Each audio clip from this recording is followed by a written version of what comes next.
Wayne Snow, he said when the electric company got their building, they had on That's off not- Cheryl Street, they had to have a special town light meeting. bulb just came on. Said he set it all up, purchase the sales. Right. Well, we could put it, yeah, it So would have you'd to be, almost have to do that, that's what he was telling me. Right. You'd almost it'd have to be fall have to town put it meeting. together and, well, no, he said he had, he said we have a town meeting in December for it. Well, He said, yeah. I mean, All right, good evening and welcome to the Board of Selectmen for Monday, April 11th. If you'd all stand for our invocation. Lord God, we come before you with great thanks for the blessings you've bestowed in our community. Tonight, as we work through the governing in our community, we would ask that we would all be given an extra measure of wisdom and discernment. Again, we thank you for the blessings on our community and the prosperity we have experienced. As always, we each pray to you in the manner that we were taught. Amen. Amen. Y'all join me in the Pledge of Allegiance. I pledge allegiance to the flag of the United States of America and to the republic for which it stands, one nation, under God, indivisible, with liberty and justice for all.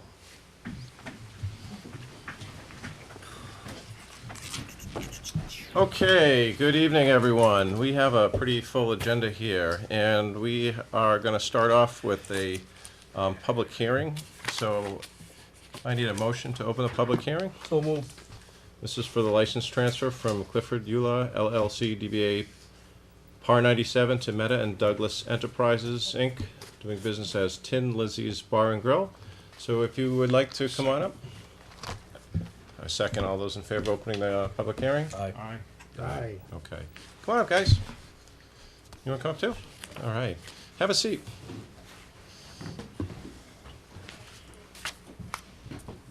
You can push that down.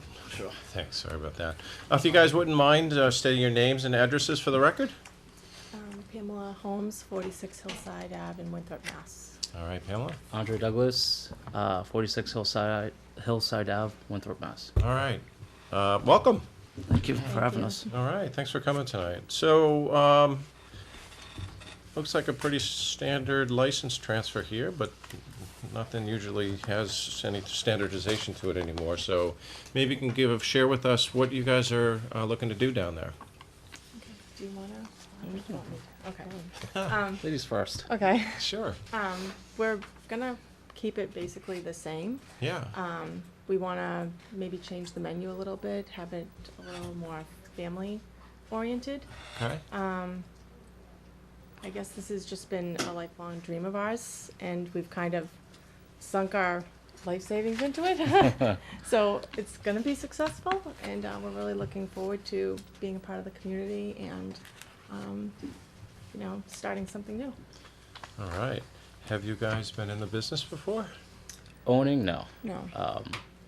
My family and hers has owned several establishments.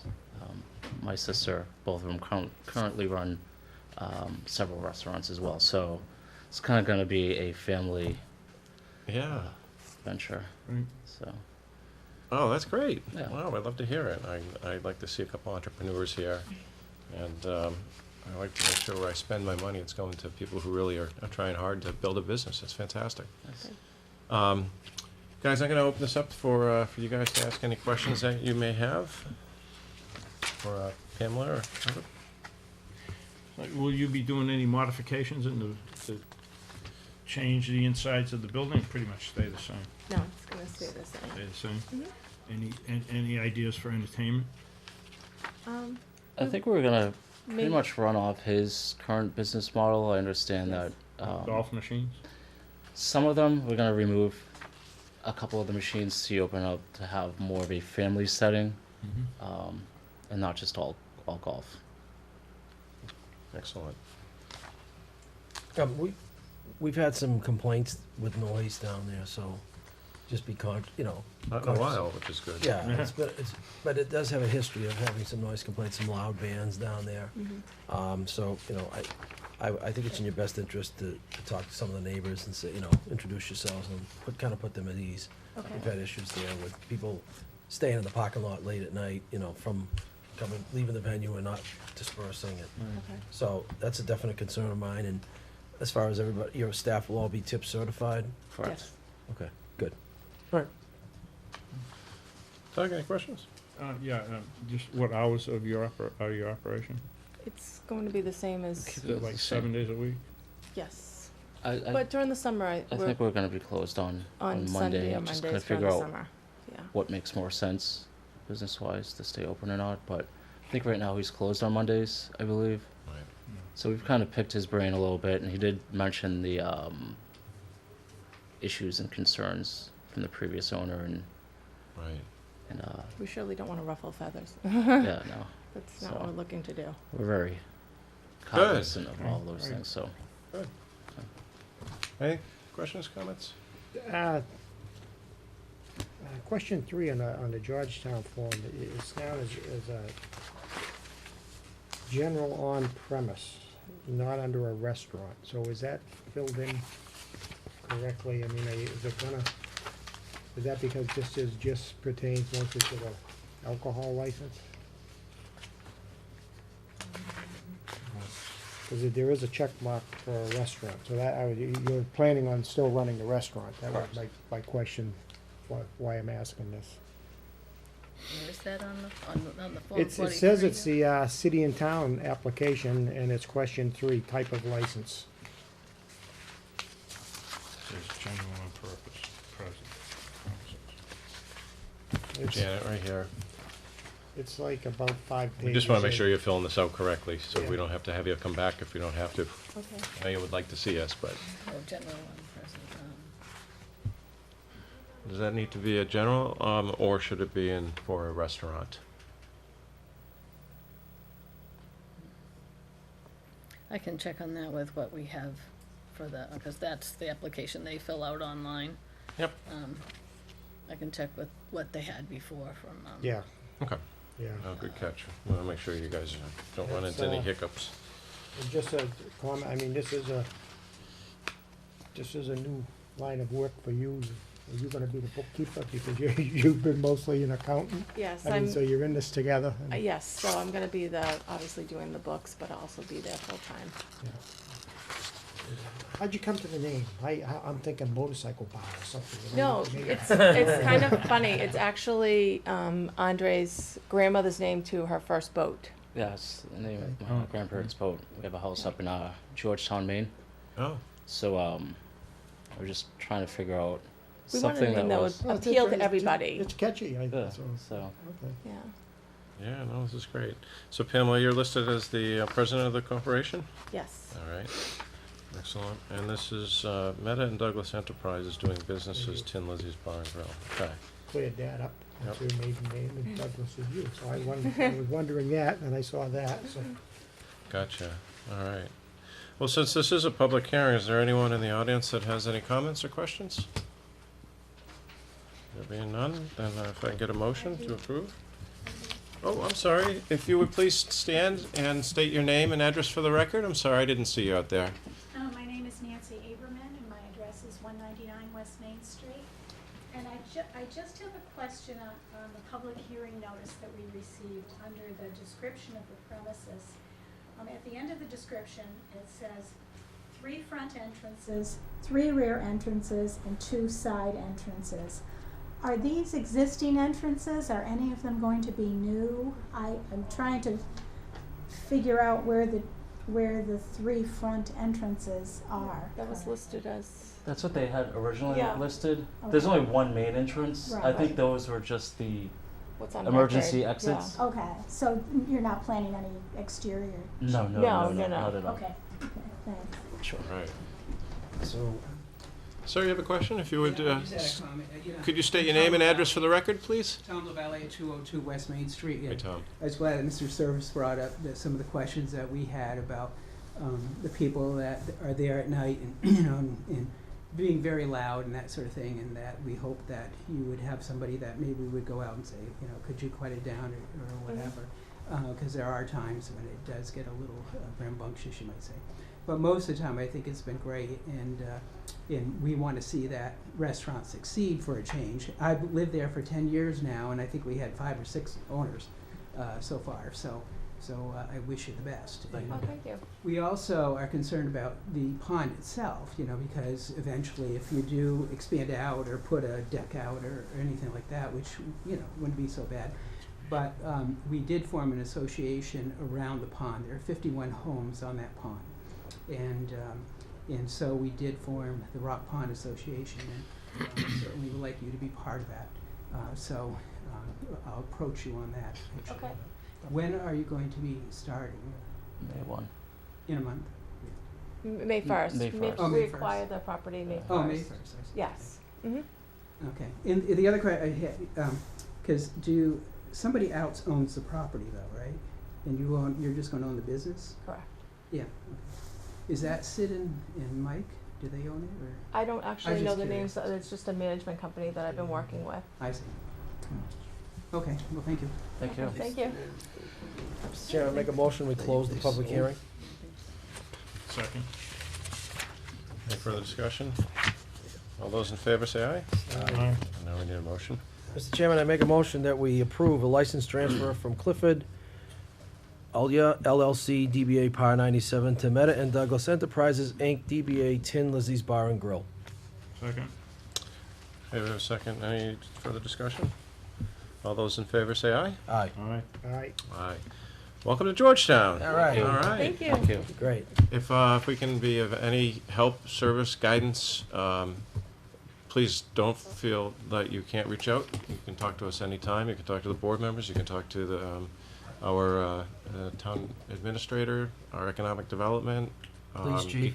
Police chief. Reach out to the police chief. And Yeah, introduce just yourself. start your network, and we'll certainly be advocates for you to help get your business going here for you. So thank we're you. excited to have you here. We want to see a really Yeah. successful operation down there, Thanks. Really? and it's always exciting to see some new faces in Georgetown. Thank you.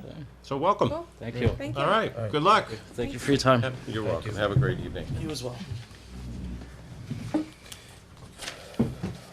Okay, let's see, everyone, we're gonna try to, you have to leave by now, try to get through everything here quick. All right, let's do this. I've got, next on our agenda is the financial report from Powers and Sullivan.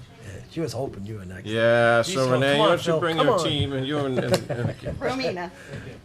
Amina, come up and give us some continued good news, hopefully. I will. All right. Thank you. Renee Davis with Powers and Sullivan. With me tonight is Romina Mamelli, who is also on the audit engagement this Ramina, year. I'm gonna remember that. I can't remember Ramina. Dave, let alone Ramina, but I only see you once a year. Once a year, Yeah. that's it. Well, I'm here during the audit, but for this, just once a year. You're glad you don't have to see me, trust me.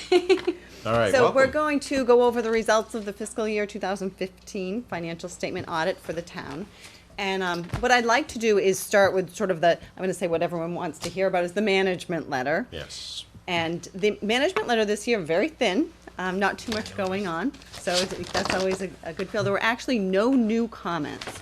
So through our audit work, our testing, looking at your internal controls, looking at your systems, there was nothing new that we had to recommend to you.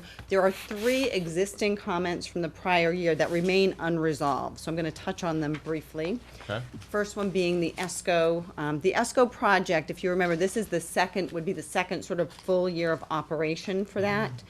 You are getting a report from the company that actually did the work. You get a report every year that tells you, and for the past 2 years, they've told you that yes, you're meeting all of your energy savings. Our comment and our recommendation is that you should have somebody look at that report, because this is the company that really, they're not independent. They are the company that would have to pay you if you weren't meeting your savings. Sure. So you need to make sure you have a process either internally or externally to have somebody look at that and just verify the cost savings. And I think Mike actually has tried to get somebody to do that, but you get the report every year. So again, it's 2 years in, we don't know that you're not making the savings, you get a report that says you are, you're just not verifying that independently. Okay. So, so that's a continuing recommendation we have. The other 2 comments both relate to your fixed assets. cities and towns don't really keep a detailed inventory system. What you have to do is account for your fixed assets just for your financial reporting at the end of the year. So at the end of every year, the town accountant goes through and comes up with all of your additions, and your reports are not qualified. All of your fixed assets are listed on there. Any material fixed assets are listed. What you don't have a good process for is removing fixed assets, so inventorying them and making sure that there's a system to remove them once they're fully depreciated or you're not using them anymore. Those two sort of go hand in hand. You also are capitalizing anything. Your threshold is $5,000 right now, which is pretty low for a town of this size. If you increased that, you really would be getting rid of some of the legwork and you wouldn't be changing the numbers all that much. So our recommendations are twofold. One, to consider increasing your threshold, and then to have a system to actually remove or sort of inventory, checking to see what you've gotten rid of and having a system to get rid of the assets. We're actually working with the town accountant to implement that system now. So I'm pretty confident that in 16, I know it's been around for 2 years, that's gonna go away. We're working with Mary to sort of clean up those files so that she'll be able to have a nice clean file to move forward, to be able to start getting rid of some of those assets. Okay. So, again, nothing new, and not due to lack of effort. We did look. We did some testing of transactions. Your reconciliations are happening. They're happening on a regular basis. There was nothing that led us to believe that there was anything other than what we saw when we come in at year end to do the testing. There's also an informational comment in there that we usually try to let you know what's coming up in your financial statements. And for OPEB, the health insurance for retirees, you're gonna have some big liabilities coming on the books in the next few years. So that's the informational comment, letting you know that you need to make sure you're looking at that number and working with your actuary to be prepared for that new accounting standard coming up. Some questions on that, Mr. Chair. Sure. So do you wanna talk about the management letter comment, or you want me to go into the financial part of it? Well,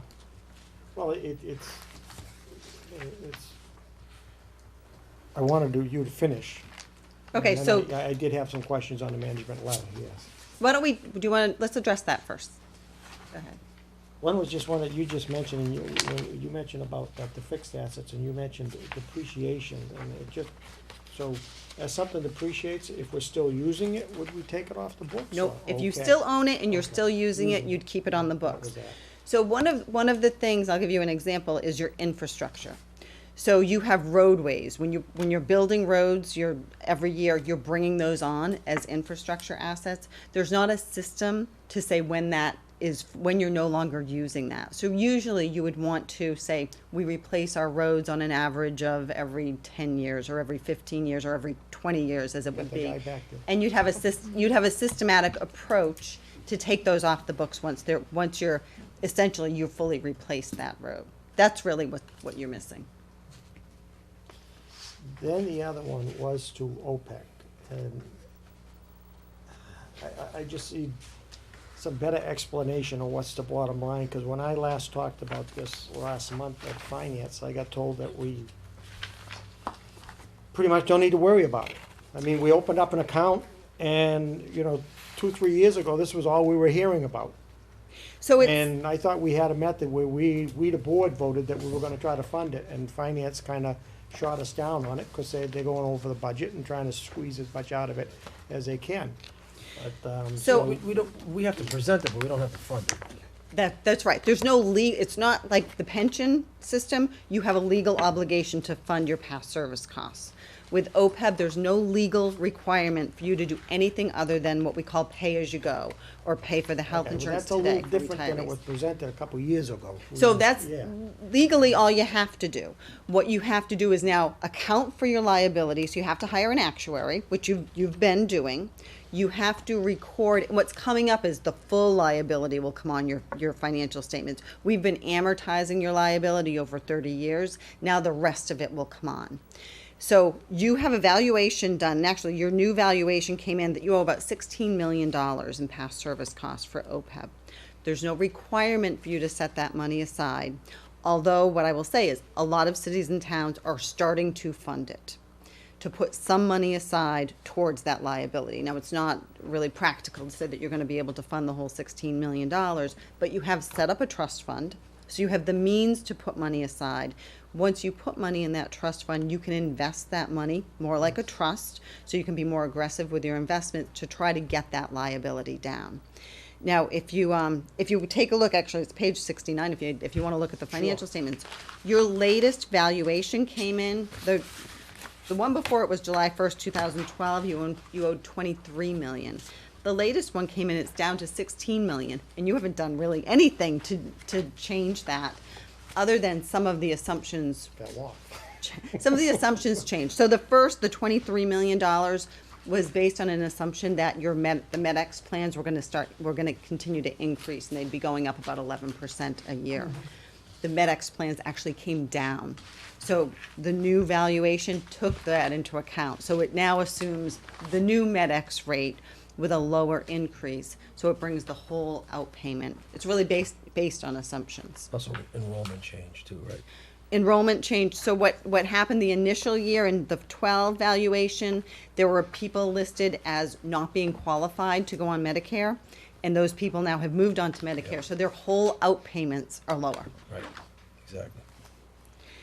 So those are sort of the things that go into the liability. But as far as funding it, what I will say is we're seeing more and more communities putting money aside towards funding it, but you still have no legal obligation to fund it.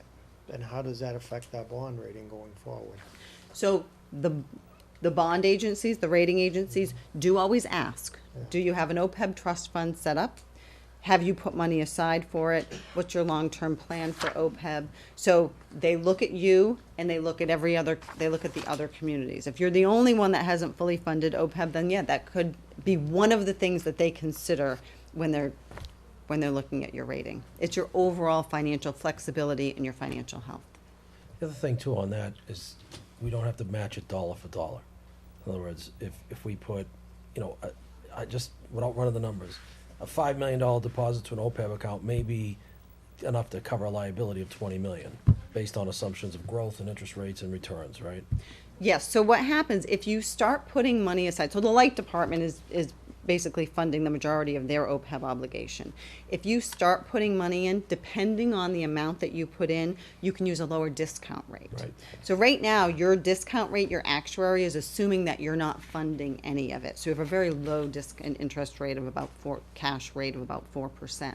If you were going to start to significantly fund it, you would use what we call a blended rate. So you'd use a higher assumed rate of return, your whole liability would start coming down. And that's when you really start to see a difference. So that $16 million would be, if you really started funding, it would almost be half that, because you're now putting money aside and actually investing that money to be able to fund those benefits. So they're real benefits. You're really guaranteeing, health insurance benefits to people when they retire. So it's a real liability, but to put money aside, there's no legal mechanism right now that makes you do that. And is that voted on by the FASB people, or would that be a legislative? Nope, so the GASB can't make you fund it, it would be the state that would do that. All right. Yeah, the GASB can only have set accounting standards to Right. make you account for and report the Right. liability. They can't come out and say it needs to be funded. Nope, physical so with cash. pensions, what happened, same kind of thing.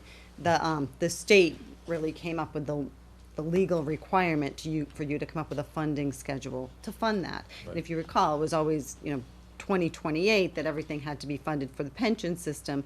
And then when, after 2008, they stretched that out a little bit. So even that ends up being flexible. But everyone in Massachusetts is funding their pension. So, Hopefully when that happens, we'll get some state money to put in that, earmarked for that fund from the state. I would hope if they come out and so say you have to fund if it. they came out, what could more likely happen is that once the pension systems are fully funded, there would be more of a push to say, let's fund this other liability. I really can't see a whole lot happening in that arena until then, because some communities just couldn't afford to And do interest it. rates are so low that the returns are just terrible. So, So yeah, If I'm hearing you right, though, the people handling our pension, I can't remember the name of them, is it Essex County? They are in the presence funding that end of it. oh yeah, We're responsible for the medical end of it, Yes. basically. Yes. Mhm. Okay, so we could in a way say we are doing some of it. Well, you're putting money If the towards your, pension fund is doing it. you're we're doing you're it. putting money towards your unfunded pension liability. We'll You have are. a fully funded pension liability, you know, in the next 25 years, Mhm. maybe. Long as the market doesn't go like when we were talking about this a couple of years ago. Yeah, when we lose 33% of our Yeah, fund, not just the town, the county. that's accounting. No, so that's right. So you're part of Essex Regional Retirement System. So that brings us to the other big thing to talk about in your financial statements this year is this is the first year that you had to report your pension liability. So before 2015, your pension liability was a footnote and it was in the back of the financial statements only. So we've been telling you for a couple of years this was coming. The GASB now required you to book your full pension liability. For you to do that, because you're part of a regional retirement system, Essex Regional actually has to have their whole liability calculated and then allocate that out to all the communities. So you get a report from Essex Regional that tells you your share of their liability. It's now a big part of your financial statement. So your net position goes into the negative, but you and everybody else. So we talk about the rating agencies, they look at that, but they completely understand that you're booking your full pension liability. That will be there, you know, going forward every year. So you've restated the beginning balance for this year, booked the full net pension liability. Let me see if I went out of order, so I don't know where I put it. 14 million? It was 14 million for the governmental funds, if I have this right. It's 15.2 total. 15.2 total, thank you, Romina. You're welcome. And the light plant will actually put theirs on as of December 31st, so the light plant isn't in here yet. But what the GASB intends to do, because you have to book that liability, you have to show whether or not you're funding it and your percentage of funding, and same thing, what your assumptions are. So a big part of this is, you know, with pension, it's on a regular schedule to be funded. You can use a 7.75% discount rate or a higher discount rate, which helps bring that liability down. But they're going to make you report on whether or not you're actually making that as far as your investments go. So there's a lot of information in this report that hasn't been here before in the back as far as schedules. So, and I'm not gonna make you, I don't wanna be here all night, so I'm not gonna make you flip too much. Oh, come on. But starting on page 65 of the report, you'll see what's going to end up being 10-year schedules. So we have your total net pension liability is the 17 million. Again, a piece of that belongs to the light plant. That's 16.9 million. That's gonna trend in to be 10 years worth of information. So you'll be able to see over time how your unfunded pension liability goes down. The good news for us in Massachusetts is other states aren't all funding their pension liabilities. So when the rating agencies are looking at you, they're comparing you to other states that in some cases aren't funding their pension liabilities at all. So it makes us almost look better. Is there a recommended allocation as a percentage of budget at all that's been kind of given as guidance out there for community? For OPEB, you mean? Yep. Because for the pension, you have no choice. They send you the bill Yep. and you pay it. Right. For OPEB, no, and it's funny, there's different policies. So I do see communities that will say, okay, whatever our free cash is, maybe we're gonna take a certain percent of free cash and put that into OPEB. Or some communities, it's community by community. There's no set standard or recommendation. I have communities that say whatever's left over in our health insurance budget for the year, we're gonna put into the OPEB trust fund. So once you sort of have the fund set up, maybe one-time revenues or if free cash is over a certain dollar amount, we'll put that in, sort of those extra monies to start getting money in there. A lot of communities are saying we're just gonna add one line item to our budget and say, you know, this is, maybe it's a small amount, but we're gonna put this in our budget and build it into our budget every year so that we have a means to at least put something aside. That's what we were intending to do and sort of done here, but this year, for some reason, I mean, with a tight and tough budget, I don't think we're gonna make it. Mr. Chairman, if I could ask a quick question to Mike. We have an SOP that does deal with free cash, that does talk about, It does, but If it possible. doesn't apply to the OPEB, it was- applies to, Yeah, refresh my memory. capital fund and the stabilization fund, Stabilization. tax stabilization fund. If I may, Mr. Chair, Sure. when we made the insurance plan, we had agreed that we would try to take some of that and fund every year a line item, but finance didn't see it that way last year. So that's what I was referring to. The board, I think, agreed unanimously to try and Right. fund that, but, it was tight. Okay. It was what it was. What do we actually have in there? Was it 50,000? Yes. For the Yeah. town. For the town, Yeah, most of town it, side, most yeah. of what's in there is belongs to the light Yeah. department. Town side is, well, we put It 50 was in there about that. 3 or 4 years ago. When we first established it the first year. That was a while ago, though. Yeah, and I think that came from free cash that year. Yeah, and I think I was on Yeah. finance committee Yeah. then, so that was 6, 7 years ago. No, not that long No. ago. Three. Three years Three, ago, okay. maybe Okay. 4 at the most. I'm losing track of time anyways. But that's, once you get money in there, I mean, it's an irrevocable trust, so because you set up the irrevocable trust, it really, then the actuary gets to consider those assets. So until it goes into that fund, the actuary assumes that you're not funding it at all. Right. Are there any regional ways to better watch that money so we get a better rate, or is that something the town can do on its own? Once you put it into the OPEB fund, if you had enough money in there, you can invest it with PRIT, just like the pension systems are Yeah, invested. but I mean, can be difficult for a town on its own to watch and follow. And typically once you have a certain amount of money in there, most of the communities, because again, to be able to assume a higher rate of return, you have to be investing the money to reach that higher rate of return. And what I'm finding is a lot of communities just don't have the time or expertise to do that, so they're just going in with PRIT. Renee, do you know what that threshold is? It was $250. I think it was 200, as long as you had $250,000. They may also need a certain commitment of how much you're gonna put in it every year, so I don't know the rules offhand. I believe they wanna make sure that you have a funding plan in place. I don't know if they would consider you with the light department to be combined, or if it would be town and light separate, so you'd have to check with the PRIT people on that. Thank you.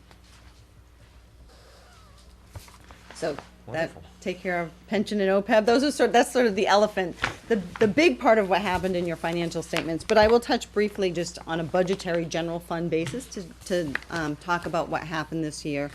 Your general fund actually came down a little bit this year because, as you know, everybody, well, if you can remember back a year ago, 2015, it snowed a little bit. So everybody had a problem with snow deficits last year. And because of that, the state actually allowed you to amortize it. They didn't hit you in free cash all at once for that snow and ice deficit. They allowed you to fund it after the fact. And I believe you did that, right? You funded it in the fall at your fall town meeting. did. And FEMA came in, so the feds came in and reimbursed a piece of it. You funded the rest of it. But that actually made your general fund come down because the deficit still shows there. So your revenues were still on track. Your revenues came in just as budgeted.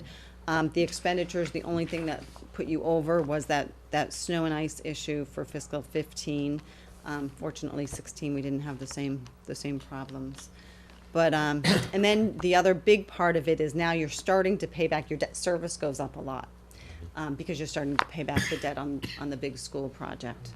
And, we all saw that coming, so your taxes go up, the debt service goes up almost by the same amount. Other than that, there wasn't a whole lot. It was the second year for the ambulance fund that is continuing to run pretty well on course. You see that over time because it's your second year of reporting it as an enterprise fund. Nothing else really significant that happened. The controls all seem to be in place and be working.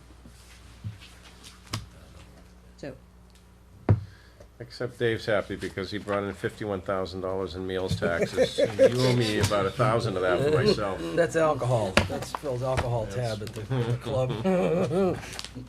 no, that's always, and so that's communities over the past few years, hotel motel tax, meals tax, things like that are sort of new revenue sources that come in. Some communities are allocating those to pay for OPEB. But, We talked about that too. yeah, so there's different options. It's not a, one size fits all as far as putting money aside. Right. But any other questions on the reports or things you want to go into in more detail? I think just for the record, you have a clean opinion, right? You do. Unmodified audit opinion, which means that your financial statements, based on our audit procedures, are presented in conformance with generally accepted accounting principles, GAAP. So no issues, no modifications. As we mentioned, we come in, we do testing of your controls, we look at your processes for recording transactions. We do test both your revenues, your expenditures, your procurements, and check to make sure that the people here are keeping the books accurately and on time. And we've had no issues with that. So again, thank you. Thank you, Mike. Thank you to, the finance staff. They've been very helpful. It's, Thank you, Mary and Jackie, too. yeah, it's never easy to have the auditors come in and start, kicking the tires and digging through your work, and they accept it, so Do they welcome you with open arms? they do. They do. They They do. do. We have a very good relationship. That's great. And everything's good on the grants too, as far as that, real quick? Yeah, so, We're good? grants, no issues. So as usual, because of the way your grants work, it's always special education that makes it to be the major program that we have to go in and test. So we have to go to the school department on special education and really check. It's a compliance audit to make sure that everything they're charging to that grant is accurate, that they're following all the grant guidance. And we've had no findings over the past few years. I will note that in fiscal year 16, A133 goes away, and what comes into play is called uniform guidance. They're changing the threshold for single audits to $750,000. So you're gonna have years that you don't need one of those single audit reports. Yeah. We're still auditing in accordance with government auditing standards, so we still need to check, but we probably won't have to do as much of that major grant testing. What will happen, probably in 16 you might need one because of FEMA. So you have some culvert work that's being done and the snow and ice work, so that's probably gonna bring you over for 16 for one more year. But you may find that you're not getting that separate report in some years. Great. Well, Mike, and to your team, to our treasurer and accounting, I'm excited that this continues to get a favorable opinion. It went well, thank you.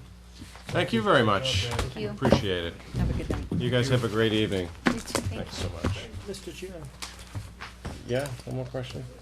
it's okay, mostly for us as a board, not for Okay. you. It's going forward. I'd like to propose that we think of a policy that this meeting with Mr. Sullivan or whoever in the future be a joint meeting just with finance and advisory. I think last year Mike had Mary and Jackie here. And because there's a lot of people here for a regular meeting, and I think we could spend more time if we wanted, and I think it would be good for finance and advisory to be sitting in on this also. I'd like us to put that perhaps down under old business going forward, to consider setting a policy on that. Great. I absolutely wouldn't see any reason why we shouldn't invite them. I'm not going to be here for that next year, so if you put that into your to-dos for Yeah, I for mean, I next know year, and we only got one more meeting before town meeting in that, I believe, but perhaps Yep. keep it under old business perhaps, Mike, so for going forward. Okay. If the rest of the board agrees or disagrees, I don't know, maybe you think it's okay to carry on as we have been. But Oh, I think a joint discussion on OPEB is worthwhile. I think that if this is, if our intent was to create the trust and fund it, then we've got to make sure we're jointly aligned with the Finance and Advisory Board to do that. And we can't create a policy without them giving us input and supporting that as well, so. Okay. And if you don't have to wait till next year. If you wanna have a meeting in between, we're happy to do that. well, thank you. May 11th would be great. That's what I'm done. What time, when's Elections are the That's 10th. May about a 10th. dozen times today you've said that. Who's counting? But thank you for that also. One other comment, Mr. Chairman. On the management letter, the open items, the repeat items, Mike, I would think maybe over the next month or so, maybe we should talk about it, next couple of months, when those things will be resolved, or what the plan is to resolve the, you know me, I hate repeat comments, I say it every year, but. Yeah, I sent both reports to our former consultant, and never got any interest, and I really don't know. I did talk to Renee a little bit. She was gonna see if she could give me some names, for people that do that. So do we Do not you have an a internal, person? could you guys do No, it? we don't. Okay, No? because at one point we did. Well, but Didn't work out. never Okay. followed through. Okay, Okay. All right, more old business. gotcha. So let's do this.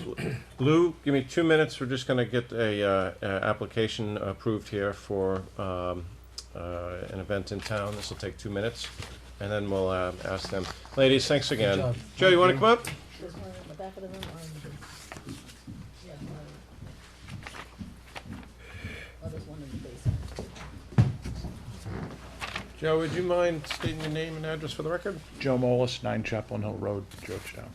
All right, so you've submitted an application, as you've done for the last 2 years, right? Yeah, this will hopefully be the third. This will be the third for the Georgetown Lacrosse organization to serve and sell alcoholic beverages down at Camp Dennison for their annual fundraiser, or one of their annual fundraisers. Really just serve. Serve? Not selling on the premises. Even better. Got it. Okay. Yeah, why don't you just, for the public's sake, just tell them what this is all about and how they can get tickets, if there's any still available, because I know these things go quickly, but, Yeah, we sell a lot before we actually get it approved, so hopefully this goes well. No, it's an event that we started 2 years ago, working with a local person in town who's a beer distributor. And it's a way for us to raise money for the youth Georgetown lacrosse program and take benefit of Camp Dennison, which is a kind of a jewel in this town that I don't think it's used nearly enough. And we limit the number of tickets that we sell because we want to we always look at this as the beer distributor person and I talk, and we know if we have one strike, we're out, because I won't want to do it again, and he won't want to do it again. So, we sell a very limited number of tickets. So at the end of the day, what it amounts to is the parents of the Georgetown lacrosse program going down to Camp Dennison for kind of a quiet night, a couple beers and listening to someone on acoustic guitar by the bonfire. But in 2 years, we've actually raised just about $15,000 for youth lacrosse from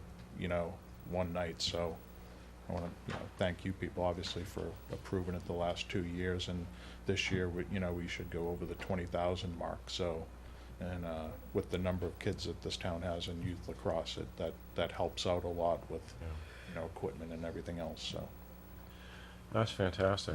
How many kids are in the youth lacrosse? that's a good question. I mean, that program has grown. That's a good, I would say north of 100. Yeah, Really? I mean, Wow. it's all the way from I think kindergarten through 8th grade, boys and girls. And I tell you, for a small town, this town puts out some pretty good lacrosse teams too. They compete with some pretty well established towns. Well, we got some good coaching in town as well. Yeah, I mean that's the Helps. thing. You like to raise money for Right. a good program like this. So Joe, this is May 7th, Yes. and from 6 to 10 p.m. down at Camp Dennison. You're looking at about 225 people taking advantage of the entire campground, or at least that by the cabins up there. Yeah, so we Hall. actually, the first year we did it, we don't really use the lodge. We actually rent quite a good size tent with lights. Right. So, a little bit of inside the lodge, but that's Restaurants has so and much stuff, capacity. right. This is more of a kind of an outdoor thing where people can kind of really walk around and really see Camp Dennison. And it's, from doing it the first year, some of the comments, people walking in were more amazed that they didn't realize that Camp Dennison was even there. So I think it's helped spread the word on that, and I think that's being used more and more, which is a really good thing. Gotcha. So you've got sign-offs here from Camp Dennison, the Conservation Commission, Chief Cudmore, and you're going to have a police detail Yes. on duty. Okay. Yep. And we're also getting the extra insurance through Georgetown Insurance. So. What's that name on the Conservation Commission? Who signed that? No idea. No idea. Yeah, I can't read that. Sorry, I Steve, can't. isn't it? Is Didn't it Steve Steve? signed it, I Okay. think. Like Steve Wojcicki signed it. All right. Steve Smith. Mike and Janet, everything you guys need submitted? I don't think we have the, just copy of the liability insurance once you Yep. have that. Okay. So we need. Put in the file. Okay. and So then- is it just beer or? beer and Some wine, hard and we liquor? actually hire a license through North Shore Bartending. There's someone that donates some wine, but we have a separate server for that.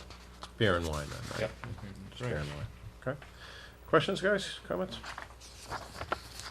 No, I had no idea there were 100 kids that played lacrosse. That might be stealing actually them all low. from Yeah. base. It is low because just one team alone that my son was on, there was 25 Yeah, I mean, kids on my oldest daughter's team has, I think, 23. that. Yeah, I bet you. Yeah, there's that's actually 200. low. I I'm bet you sorry. there's probably two to Jeff three. Moore and John Feeks are probably looking on TV. They're like, what's wrong with you? Yeah. Hi, Mr. Chairman, I make a motion that we approve a one-day liquor license for Georgetown Lacrosse fundraiser at Camp Dennison, May 7th. Do I have to detail the hours? 6 to 10. From 6 to 10 p.m. as presented on the application. I got a second? Second. Any further discussion? All those in favor say aye. Aye. Aye. Aye. Aye. I can't save me 2 tickets. I have you on the list. All right.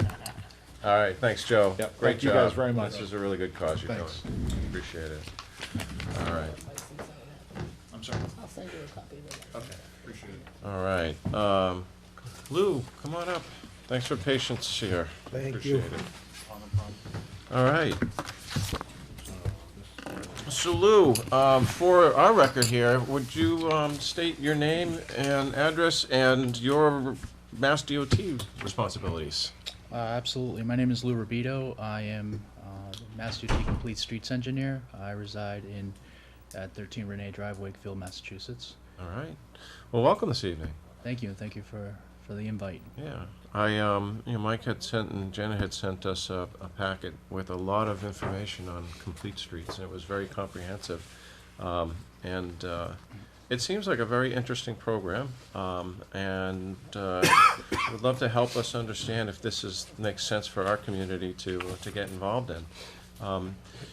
I know you've prepared a presentation for us, and maybe you can walk through. I guess our objective for tonight on our end is to get a little bit more detail and understanding the Complete Street program itself, what your role is in it. I'd love to, if we get to work with you, and help us determine if this is a funding mechanism for us that we could take advantage of and makes sense for Georgetown.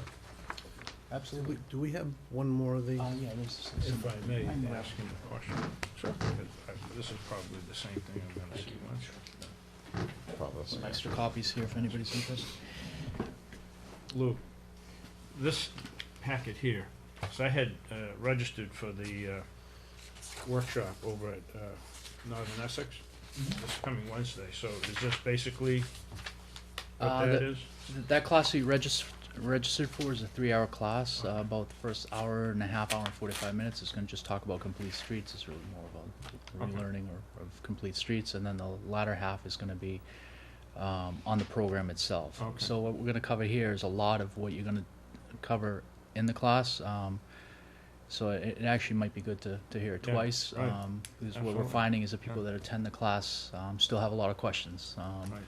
You know, we tried to build a program that's very easy to use, with an online portal, and so it's been working out really well. We've had some really good Okay, feedback and involvement from municipalities. Great. So Lou, specifically, what's your role with this? Well, I'm the Complete Streets Engineer, so this was a program, just a little bit of history on the program. This was in the 2014 transportation bond bill. There was a line item in there to develop a program that would allow for municipalities to use funds for complete streets improvements. It was in the sum of $50 million. We went out, one of our first steps was in developing the program was go out to municipalities and explain the program as it stood per the 2014 bond bill language. One of the things we heard back that some of the items in the bond bill language, there's 7 critical items in there. Some municipalities felt they were too onerous, there was just too much. You know, you're doing, some of the municipalities would say we're doing $1 worth of work for a nickel.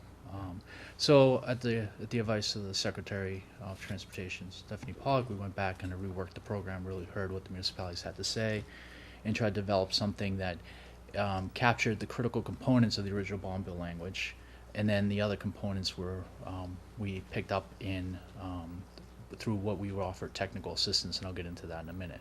So we're essentially providing technical assistance to do some of the harder things that were built into the original bond bill language in getting the program moving forward. Great. Hey, Peter, why don't you come up here? Because this is certainly in your bailiwick. And Lou, you must know Peter Durkee. If you don't, Peter Durkee's our highway surveyor in town. Hi, nice to meet you. Nice to meet you. Come right up here if you want. Have a seat, please, because I'm sure this is near and dear to Peter's heart as well. All right, well, thanks for sharing that with us, and yeah, help us and the public understand the Complete Streets funding program and why it's so exciting for you. Okay. And what I'll do is I won't follow this page for page. I'll just skip around, try to get to just to save a little bit of time. Sure. And some of the things we may not need to You get didn't into. get that working? Was that the same as this? No, but it's the same presentation. Okay. So if we move to page 5, which should be the page after what is Complete Streets, it says Complete Streets Funding Program Objectives for FY16 and 17. So the objectives for FY16 and 17 is to provide technical assistance and incentives for adoption of Complete Streets policies at the municipal level. We want to encourage municipalities to adopt a strategic and comprehensive approach to complete streets, and this is rather than seeking funding for a single project. The way we do this is through the development of a prioritization plan. We provide technical assistance for you to either, if you have the resources, you do it yourself, or if not, the technical assistance, you can bring on a consultant who can help prepare this prioritization plan for you. Right. The idea is that we want to facilitate better pedestrian, bicycle, and transit travel for all users of all ages and abilities. Some of the areas we want to address are critical gaps for pedestrians, bicycles, transit, infrastructure, as well as safety. In distributing funds for FY16 and 17, we want to reward municipalities for the scoring of their policy if they've committed to adopting Complete Streets practices through the Community Compact Cabinet. Is the town a member of the Compact Not yet. Cabinet? Not yet, okay. So this is another initiative that was started by the Baker-Polito administration January of 15. It was really to build a better, stronger partnership between the municipalities and our state. Sure. That's what we need a letter on, I think. So the way that we've kind of captured this and kind of brought the two together, so they're two separate programs, but we really tried to, because they focus on, one of the best practices is Complete Streets, is that that if you are a cabinet member and you have selected Complete Streets as one of your best practices, when we score your policy, we give you extra points for being a compact member and additional extra points for choosing Complete Streets as a best practice. The other thing we want to do is make sure that underserved municipalities are served equitably by the program. There is a statute in the original bond bill language which has carried over, and we've maintained that because it's a fairly big component, is that 33% of the monies are supposed to go to municipalities that are at or below the median household income. So getting into the program itself, the program is a 3-tier program. The first tier is that you need to, tier 1, well, I'll just follow this slide. So we're on page 6. So as I mentioned, we are providing planning assistance support, the development of a prioritization plan that's up to $50,000. We are providing construction funding up to $400,000 that's reimbursable. And we say reimbursable as if you're involved in the Chapter 90 program, it's going to be set up similar to that. We are providing not an exclusive list, but a list of Complete Streets infrastructure and roadway projects that you can use this money on to help give you some ideas of what some of the Complete Streets elements could look like. and we'll get into that when I talk about the prioritization plan. Right now, we have $12.5 million to be spent over the next 2 years. So the end of FY, we're still in FY16 to the end of this year, fiscal year, and then all of next fiscal year. That money, we did not use bond bill money for that. We used an alternate funding source. So that's what gave us the flexibility of not following the original bond bill language. So, and that's something we're revisiting now with our legislation to rework that language and figure out what the best way to go from there. The program itself, we've developed full program guidance. The guidance is available online on our website, our DOT website. We've also developed an online application portal. So quite simply,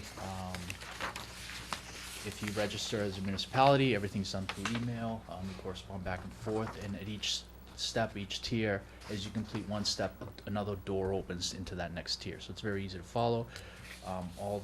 And I'll get into that as well. So all the documents are there for download. It's been fairly successful so far. Today we have over 70 municipalities that have registered in the portal. So. Right. I'm gonna pass through the next page 7 because that talks a little bit about the community compact, and I just kind of quickly touched upon that. And also page 8. So the next one is page 9, which is the program framework. As I mentioned, it's a 3-tier program. Tier 1 is training and complete streets policy development. So there's 2 parts that need to be completed as part of Tier 1. One is that you need to pass a policy and have it score above 80. The other option you have is if you're a municipality that does not have a policy, it's going to take you a little while to develop a policy. We put an option in there to submit what's called letter of intent.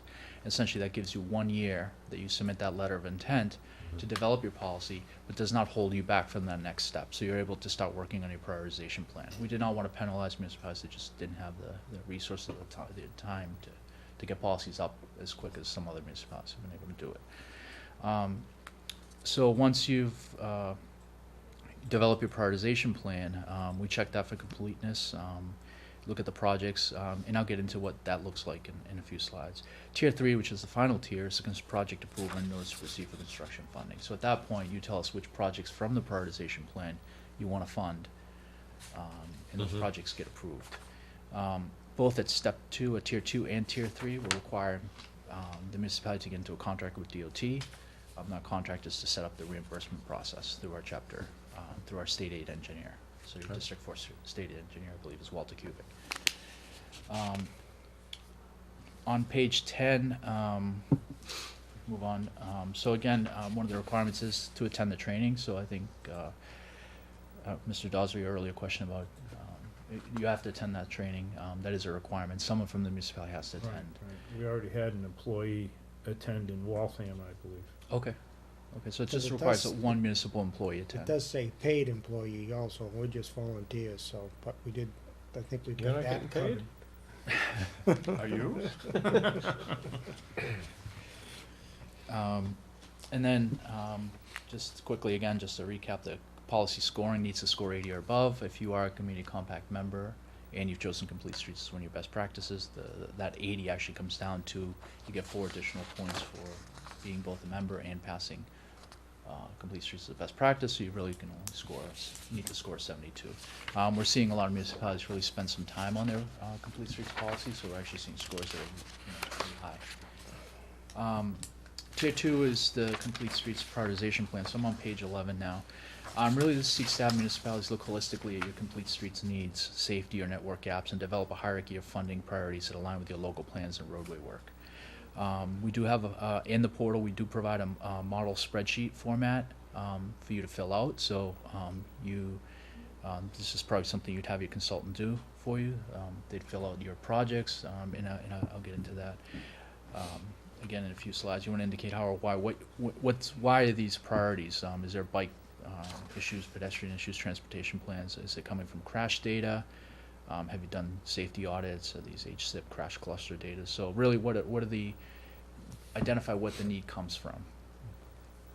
The other thing is part of that spreadsheet, you need to develop a schedule and estimate. And the estimate is to show how much money you're seeking for that particular project. Since it is capped at $400,000 per year, you may put in for multiple projects.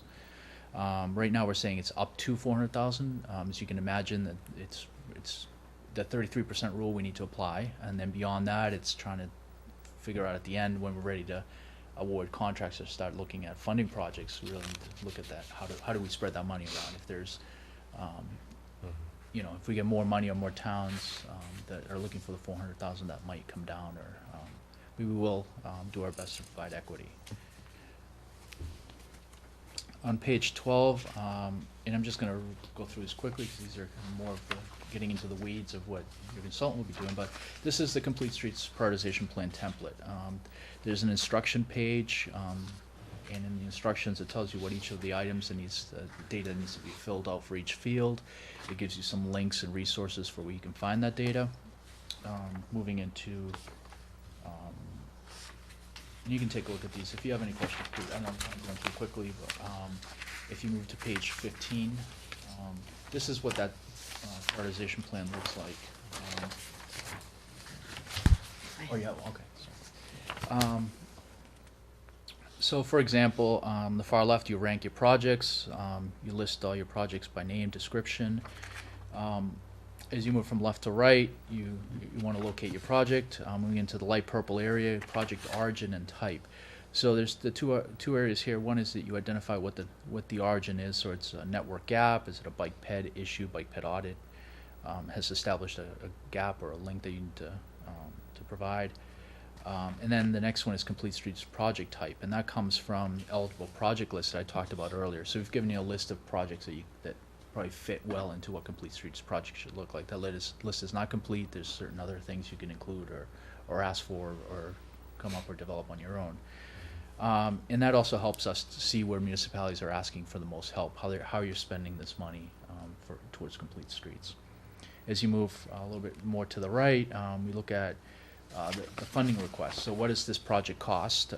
How much are you asking for from the Complete Streets funding program? And then is this being combined with any additional funding resources, such as a Mass Works grant or maybe some other grant or monies that might be available to the town? And the last thing we ask is the construction schedule. Really, how long is it going to take you to complete this project? The reason we ask that is that when you ask for money for getting in a fiscal year, it has to be completed within that fiscal year. So these are all questions that help us help the municipality figure out which projects, make sure that the projects you've chosen are going to fit within the guidelines of the program. Page 16 shows all the eligible projects. They've all been coded, so if they're traffic or safety, they're S, bicycle B, so pretty easy to follow. Again, there's many other projects here that aren't on the list. There's things that I'm sure you can come up as municipalities and needs that aren't on this list, so you would just create your own. So moving on to page 17, kind of getting back into the process. So the Complete Streets Prioritization Plan. There's really three ways actually that you can move into Tier 2. One is that you have a policy that's scored above 80, and you want to submit your own Complete Streets Prioritization Plan for review. That means you're not going to seek technical assistance. You've developed this plan on your own. Option 2B is that your policy is scored above 80. However, you want to use or apply for the technical assistance, have a consultant prepare this work for you. And the third option is that it's going to take you a little while to develop the policy, so we're offering you another option, which is a letter of intent, which you download from the portal, and that gives you 1 year to develop your policy and allows you to continue to Tier 2, which is the development of the technical assistance, Complete Streets Prioritization Plan. Under Tier 3, the project approval notice to proceed. You as a municipality would identify, so you have this list of projects that you want to apply for Complete Streets funding, and you tell us which projects are your top projects. Municipality then enters into a contract with Mass DOT, and at that point it essentially leaves the program and now gets managed by our local state aid office, so our District 4. I have a question on that. So this would be an agreement between the town and directly with Mass DOT, rather than having Merrimack Valley Planning be an intermediary here, or you could use Merrimack Valley Planning as essentially as your consultant to develop your prioritization plan. Okay. We are allowing RPAs and MPOs to act as agents. Okay.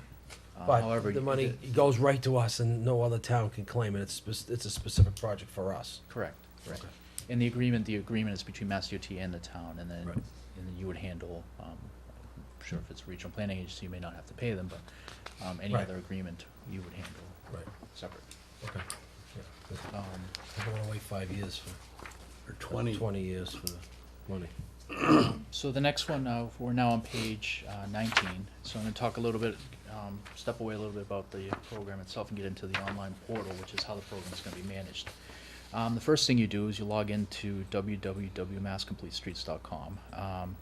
You'll have to register your municipality. So each municipality has the ability to register one person.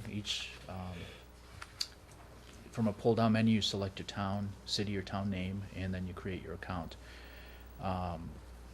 What'll happen is you create your account, if you turn to the next page, actually it's not the next page, but I'll step back and get into how the portal's laid out first. So if you look at page 20, this is what the portal looks like. The header, the top part of the portal has contact information, how to get in contact with us, frequently asked questions, some of the typical questions we get from cities and towns or consultants that ask cities and towns. Complete Streets guidance document. This is available on the portal as well as on our website. We're on page 20. And then in the information tabs is, you have your first one's municipality profile. So this is really the first thing you fill out when you register into the portal. That'll ask you who you are, who the person registering is, some general contact information, email, phone number, that sort of thing. Then you move into representative information. This captures two additional bits of information. One is who is the person that attended the 101 training, and the other part is who is the person that's going to be dealing with the invoicing or the contract document part of the program. And then as you continue from left to right, you get into tier 1, tier 2, tier 3. So once you've submitted all the information for representative information, tier 1 becomes available to you. You get into tier 1, let's say you have a policy, you upload your policy, Mass DOT would score the policy, and then immediately you'd be notified that the policy's been scored, you received an acceptable score, and your tier 2 lights up, and then so on and so forth all the way through tier 3. The idea is that getting from tier 1 to tier 2 is probably going to happen in the first year. Every year thereafter, you're just going to be entering into tier 3 because we don't need to go through the policy again. You've already developed the policy, you already have your prioritization plan. You're just going to be seeking funding. So it's going to simplify quite a bit after year 1. Lou, could I ask you a question? Sure. The policy itself, I went on to a national complete street site, and they have policies from all over the place. And I included 3 of them in your packet tonight. One was the 2014 #1 policy. And then at examples of 2 Massachusetts towns. One was Middleton, and the other one was, I think, Acton. Yep. The policies were remarkably short. Acton and Middleton were like 3 pages, not even 3 full pages. And they were tied for 6th in the country. Now, who was that, the DOT rating, or is this another organization, umbrella organization? That's a great question, and we're actually going to get into that in a couple Okay. of pages. But I will start answering the question, and that is that we modeled the policy and this policy scoring very similarly to the website that you went to. That's Smart Growth America's Complete Streets Coalition. Okay. So we essentially took their scoring methodology and kind of made it a little more Massachusetts-centric. Kind of some of the goals that we need for our transportation needs and multimodal needs. So the scoring, well, back to an earlier question, the first part is they're mostly 3-4 pages. This is all the policies we're seeing, all the policies that you look at in Smart Growth America, they're about 3 or 4 pages. And we'll get into what the components are in a few slides. All right. And I'll continue to answer your question. So as we continue on, page 21, and I'm going to go quickly through these. If you want me to slow down at any point, essentially tier 1, tier 2, tier 3, they work the same way. There's an ability for you as a municipality to upload documents. The first thing you upload is your policy. under tier 1. Under tier 2, the next document you would upload is your prioritization plan. Under tier 3 would be your application with the projects that you want funding for that particular fiscal year. Lou, can I interrupt for a second? So I think so just to save you some time here tonight, what you gave us is great. This, I mean, we got to read through this, and I think for me personally, just trying to get an understanding of whether Georgetown would be a good community to participate in Complete Streets. Maybe I can just share some of what I see in Georgetown, and while I don't know enough about Complete Streets, what I've read in here is that we're looking for a policy for us to adopt whenever we are in the process of either building a new road or new street or rehabilitating an old road or street, that we conform to the Complete Streets policy and the format policy that we set forth, right? I think that depends on how you draft your policy. I think the level of commitment that your municipality is willing to make is on you. I think I think if you've read some of the samples that you see that we'll do our best to implement Complete Streets on all projects to consider. Yeah. I think the policy is your consideration. I think your action plan comes through your prioritization plan. So, and these are projects that, and that's really the distinction we've made, that the original bond bill language or the original outreach to municipalities had them concerned that they were going to have to do this on every single project. And we've recognized that you can't do this on every single project. Before the meeting, I had an opportunity to drive around, just kind of see some of the infrastructure you have. Downtown area, great sidewalks. The minute you move out, as sidewalks go away and the roads narrow up, no shoulders, not much of an opportunity to put in bike lanes, that sort of thing. But there's still opportunities to focus in the areas where you can focus. So I think to answer your questions, I think there are opportunities that you can take even within a town like Georgetown to put in those Complete Streets elements, and you can focus your policy to reflect that. So when you get into and I can get into some of the components of policy, but when you talk about context sensitivity, or you could focus on the areas where you can make these improvements and understand that there's areas where you can. We are committed to that, to all sorts of different transportation mechanisms. We're invested heavily into a rail trail, which we've got a funding mechanism for most of that to be done over the next few years. We're in the process right now of, and I'm not sure if you had a chance to speak to Mike, but we have a new school that was recently, that just opened it's called Elm Street. And it's a quarter-mile street? A mile, almost a mile. Is it really? I feel better running it now. There's a couple of issues that we have with the street. I could see this kind of fitting in the Complete Streets. I don't know what limitations we have on the actual road itself with the properties that are there. That's a different story. But this particular road is considered, we would consider it unsafe with the curbing, no curbing, sidewalks that abut right up against the roadway, the elevation of the sidewalks below grade of the road. And we've added 3 new grades into an elementary school, so the traffic on the street has increased here. Yes, I could see us looking at a policy and fitting Complete Streets in that. What I challenge the thought is, we have many roads in town that do not have sidewalks, and I'm thinking from a budget standpoint, how the heck would we ever try to conform to Complete Streets when we can barely do what we want to do with the Chapter 90 funds that we get today? As a matter of fact, this Elm Street, maybe it's good timing, and I don't want to talk about that. We're going to bond this for $1.8 million at town meeting coming up, and I don't know if there's a mechanism once a project is funded by a bond that we could still participate in the application of Complete Streets or not. Is that possible for us? I believe so. Yeah, I think for us, it's just going to be a tip-funded project. So it can be a project that's already been initiated through Mass DOT and essentially seeking funds from the same agency twice. But I think that would be eligible, yeah. And just getting back to, and I think, you talk about, and I think when you build your policy, I think you discuss projects in phases. You discuss where it makes sense, where you want to apply this. You provide exceptions, so you maybe areas where you don't have the opportunity to put in these any improvements, whether it's that bikes are not permitted, maybe the cost is prohibitive, would be extremely prohibitive. An example would be on a road that has a tight right-of-way.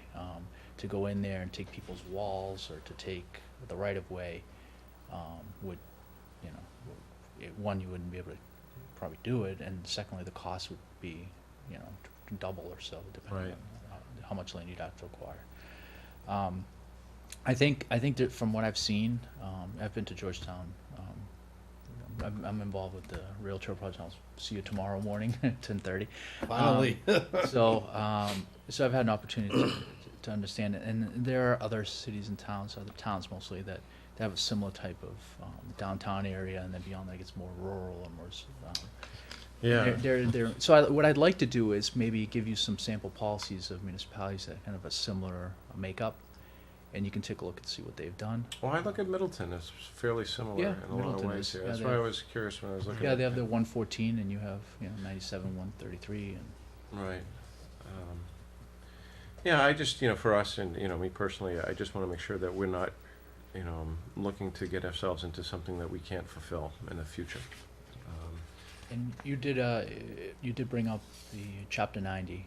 That was one of the concerns as well, that I think some municipalities had concern that you're essentially, once you passed your policy, you're leveraging your Chapter 90.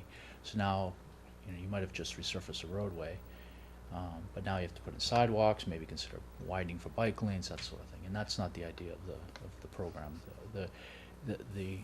You would do your Chapter 90, do your resurfacing, and then you could use these funds from the Complete Streets funding program to do those additional fixes or those additional. Yeah, and I want to just, for the record, I think this is a good partnership between the state DOT and the municipalities. I think it's a great program for us to consider, and we appreciate it out there. Peter, are you familiar with Complete Streets? I plan on going to the Northern Essex on Wednesday myself. That's what I was worried about, that, if we adopt this, that we have to do this to every street, and we can't afford to do that. No. But this would be ideal for adding sidewalks to streets that don't have sidewalks, or fixing sidewalks that are, for instance, on East Main Street, which is 133. To add curbing on some areas that are dangerous, that you can drive right up the sidewalk. And it's probably the most, from Tenney Street to Elm Street, you could drive up on the sidewalk. So it'd be nice to be able to put curb in there and redo the sidewalks on that section of road. And then add sidewalk on Tenney Street.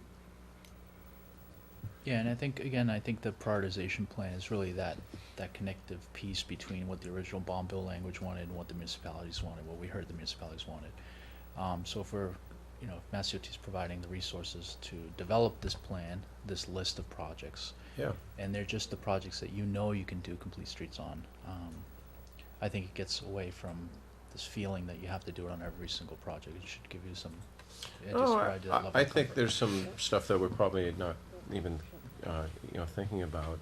Bike lanes through the center of town. We have more bicycle events and races that come through Georgetown than I ever thought would be. But this isn't necessarily top of mind myself personally when I think about transportation in Georgetown. But it's a reality. I mean, and we've got to deal with it. And more people. Everyone complains about nobody walking to school, and the reality is that we don't necessarily have the safest roads and sidewalks to walk on either. So it's kind of a little bit of a quandary here. What comes first, the people or the sidewalks? But it's not just about sidewalks. It's other whole transportation stuff here. One, ADA accessibility. It's about biking. It's about walking and other vehicles, and how they all mesh together on safe roads and stuff. Yeah, and the ADA is a big component as well, because most municipalities have worked on or are working on an ADA transition plan. Yeah. I don't know where you are with that, but certainly this is the technical assistance is something that can help you with that. Right. So so next steps, I guess, for us, right? So these gentlemen are going to go to training. Mm-hmm. And come back, and they'll be experts on it when they get back. But we would then reach out to Merrimack Planning to help us, I guess, develop a policy? Would that be the right approach? Yeah, you could reach out to them to help you develop a policy. You could reach out to them or a consultant. I don't know if you work with a consultant you work with. Does I don't Beta know if you Corp? have. I'm Do you sorry. know if Beta does any consulting? Beta does, yeah. Because I have them now for a pavement maintenance program. Yeah, yeah. You could use Beta. Yeah, any consultant you can go through a regional planning agency. If I may, Yeah, go ahead. I gone over this and I highlight a lot of things. Phil, I see this as a real good fit for Georgetown. I mean, I'm not, and I'm looking more at, I told Mike last week, I gotta learn a new catch term. I always call it the downtown, but the new term is village center. Village center. And, you know, we've got a bike lane that's gonna be coming in and it's gonna be coming right through there. And I mean, I said 2 weeks ago, I'm a dreamer and I like to dream. I mean, we got an empty lot down there that I see trying to get a parking lot in there, right where the rail trail goes through. Now you've got a parking lot, people can come, park, and go ride their bikes. It's very adjacent to our village center. Perhaps we could have, you could ride your bike down there, park your bike, and we're right in between two railroads. We're in between the one that goes to Newburyport, the one that goes to Haverhill. Perhaps we could have a bus connecting, stopping there. You could ride your bike down to there, bus pick you up, perhaps take you to the railroad station or something. We've got empty places downtown, and we need to make the downtown more walker friendly. And we're very limited on parking. We had last year, we had the problem, we had to change the amount of time because our parking lot was full. So I don't know if it would help us to get another parking lot, but I see that as great, and with the rail trail, I just see it benefiting so much. I think our downtown especially, you know, they talk about putting bump outs. I mean, we got a wonderful downtown, but one of the problems is our streets are so wide that to try to cross them, it takes so long. And I mean, one of the things it talks about is safety, putting bump outs for pedestrians, right? Even, I think it says putting, perhaps in between the street, a place to stand if you can't make it all the way across. I hope we don't have to go to that, but I really see that as a good fit for us to get started. And I'm glad that, Mike, you've pulled this together and got Lou here for us tonight. Yeah, and I think you have the timing might also be real. Yeah, we're on the timing first, because we're on the you're first working step on of this. it. You know, you have this rail trail that you know, essentially becomes the spine of your biking walking network.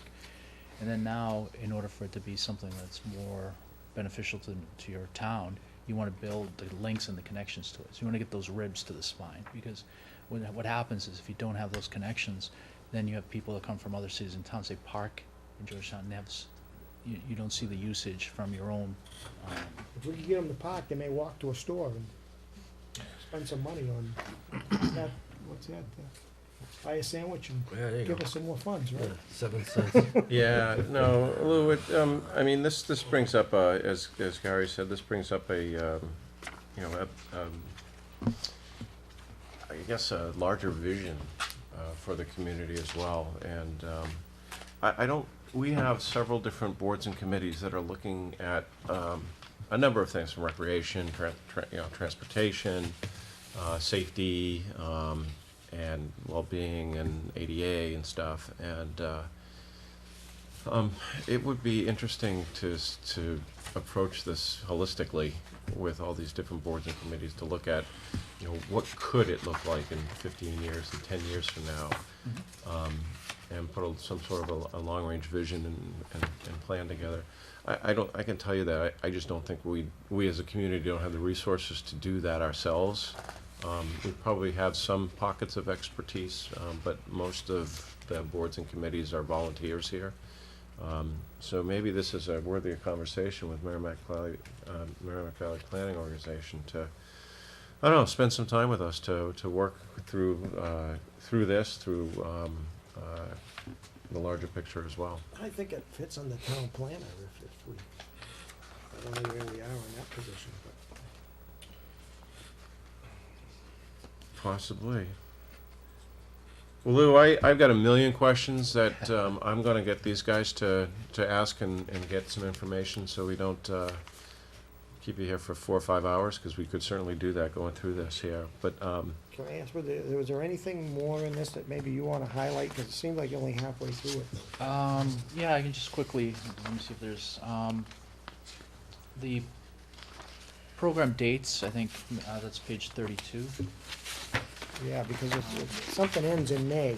Yeah, so just to give you an idea of where we are right now, as I mentioned earlier, we're funded through FY 16 and 17. FY 17 ends June 30th of 2017. So that if you want to take advantage of the program now, even if you were to seek technical assistance, it's probably not going to be applied till beyond June 30th, so you'll be already into FY 17. So, you know, there's so you still have all of FY 17 really kind of figure out which direction you want to go in. The more time that goes by, you might not be eligible to take that final step. You might get your policy passed, you might get your prioritization plan ready, and then beyond FY 17, we really need to look at the funding, because as I mentioned, currently in the transportation bond bill, the funding was funded under the original language, which needs to be revisited. But I don't see this being an issue in the program. I'm fairly confident that we will be able to carry over funding beyond FY 17. So the funding's not, I don't, going forward, I don't see the funding as an issue. It's, I think whenever you're ready, program's ready. If I may, the community compact, they provide resources, study money, things like that. We're going to discuss that as soon as you leave.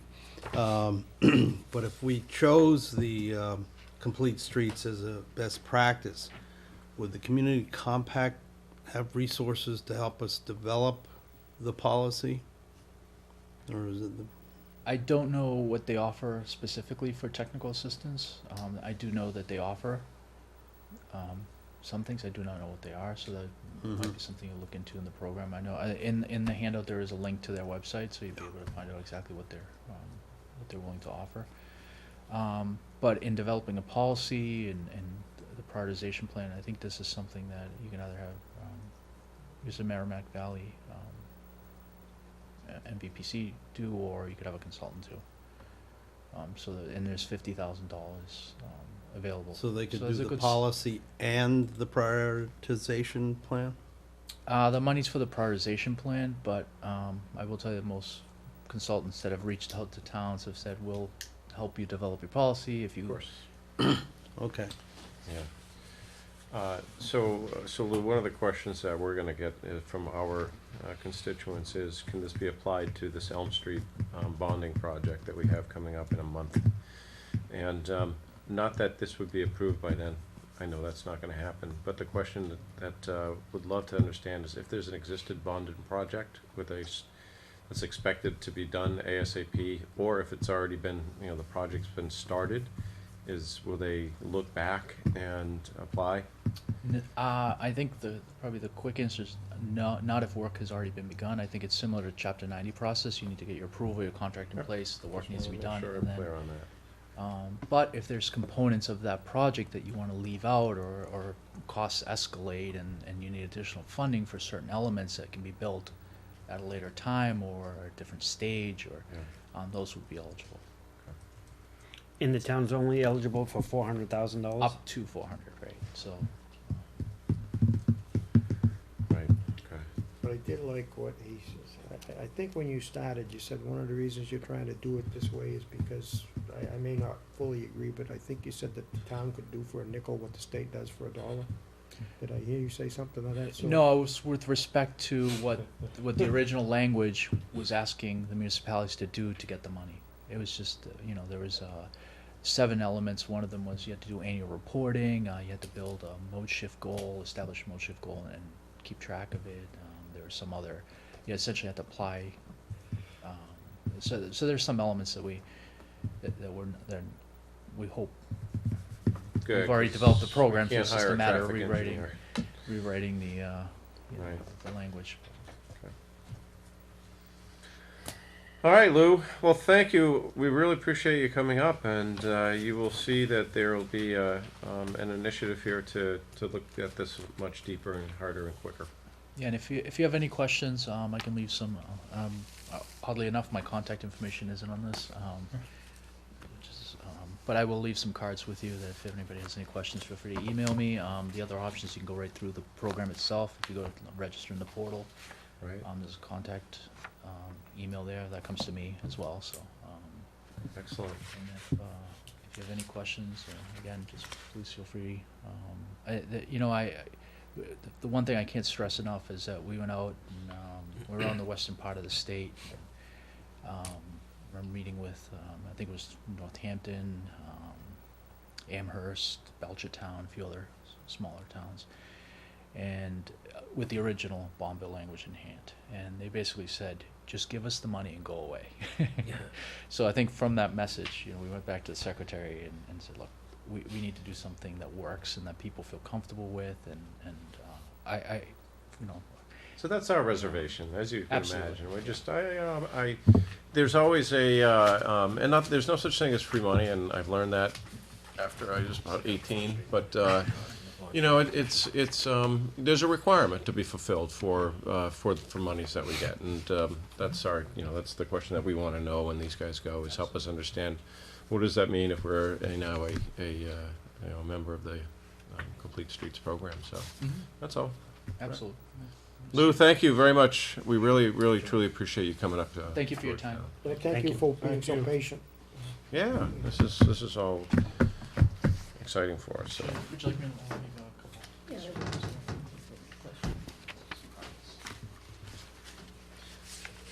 I know Mike's probably gonna maybe talk about the community compact, but I think it's a good thing for us to explore, not just for Complete Streets, but other things that we can partner with the state and receive some money for in partnership with them.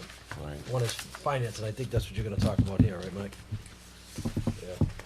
Yeah, I wanted to have a discussion on the best practices. Right. So you can pick one or multiple ones, as long as you pick one. Up to 3. Okay. And, Have a safe ride back, Lou. One, I think if we're gonna go the Complete Streets route, we should definitely take that as one of our best practices, just so we get the extra points. Right. We're gonna be doing it anyway.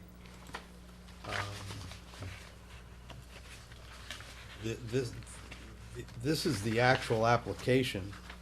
It's very, very simple. Just list the best practices you want to sign on to.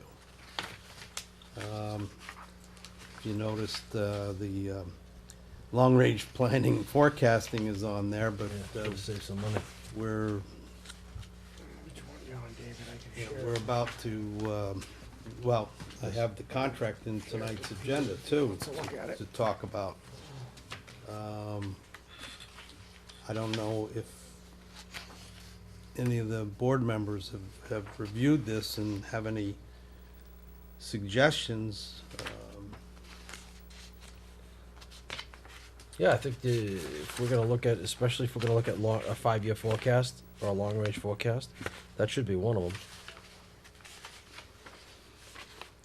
Yeah, Mike, I read this and I'm not sure I understand the alignment here for a second. So the community compact application, they're asking us to submit this with 3 best practices areas that we are either doing or going to do.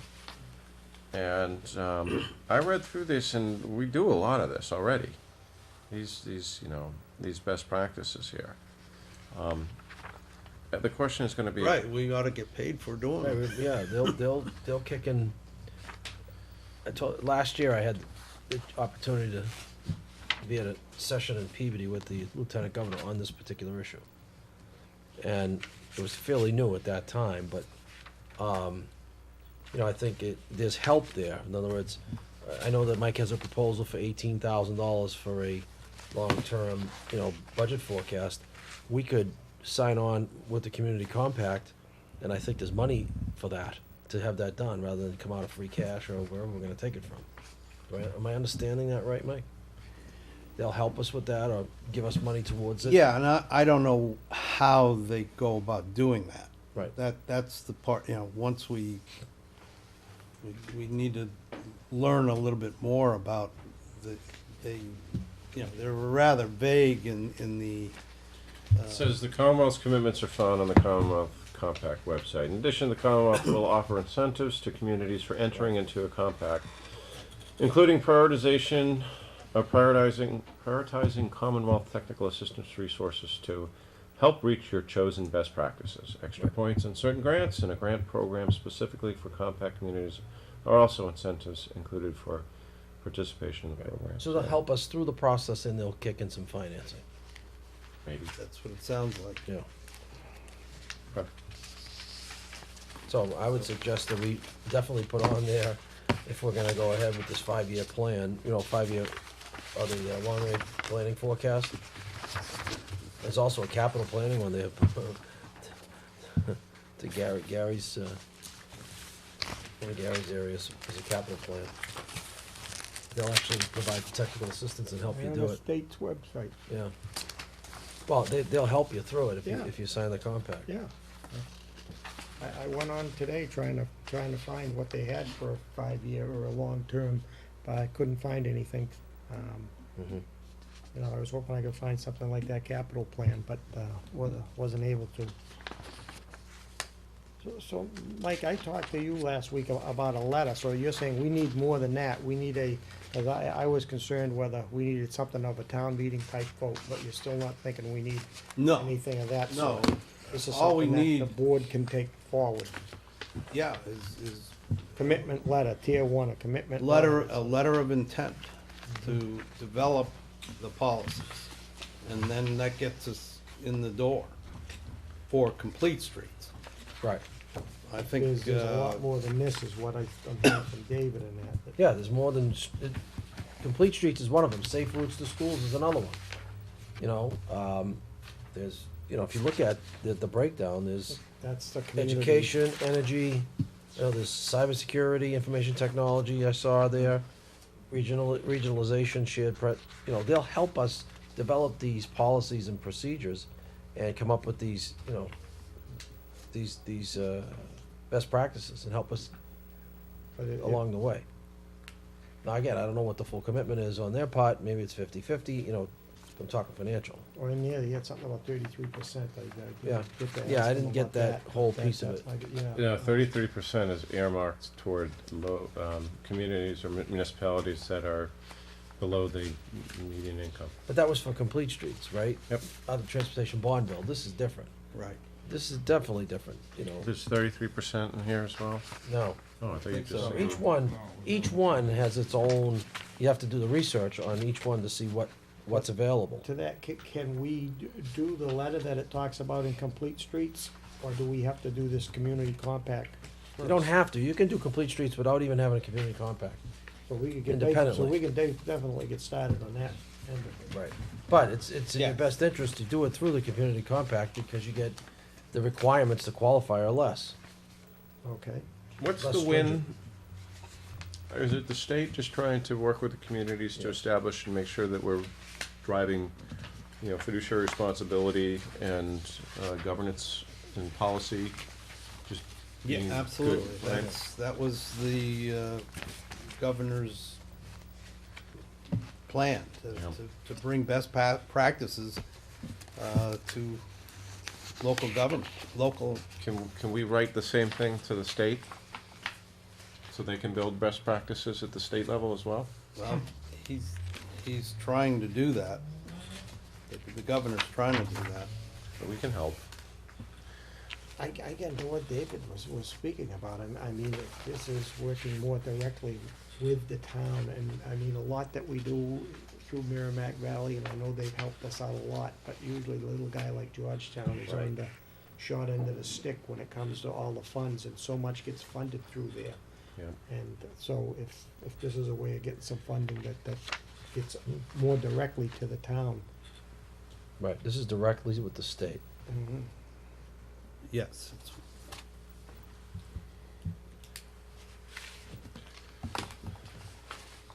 Well, I mean, as a recommendation, I think we should definitely look more into the community compact, you know, pretty quickly here, over the next, you know, the next couple of meetings to see, you know, let's get some more information. Put that into new business or not? Yeah, I think maybe we, you know, maybe we could even get a representative from the state to come in and explain a little bit more to us. I'm sure somebody out of the Lieutenant Governor's office is in charge of coming out and doing some informational sessions on these things. Maybe we should inquire with Lieutenant Governor Polito's office to see if there's anybody that can come out. She's been being very good at coming out. and She's been visiting everywhere. different She's been all over the municipalities, place. and Yeah. Maybe we just need to invite her. She like I said, she had a regional meeting in Peabody. I think it was last year. I actually went, and this was kind of new. There are not as many, you know, cities and towns are doing it, but I'm sure there's a lot more signed up now, and there's a lot more help from the state with a lot of these types of best practices. You know, it goes from all kinds of stuff, from energy to IT to. So they'll help us implement these things in the town and help us with the technical side of it, you know, technical assistance that we would have to pay for otherwise. Why don't I contact the governor's office and see if I can get a representative to come out to meet with a number of the communities here that are surrounding us, Well, so. maybe it's time for for a regional, we'll host if you want. That's good. I think that's a good idea. Like I said, Peabody did it Mhm. it was really informative. All right, well, maybe I'll just start that process. I'll see if they'd be willing to do it, and then if they will, then I can start, well, we can start working with the other communities to get some participation and come up with an agenda. Yes, sir. How are we doing on the town planner?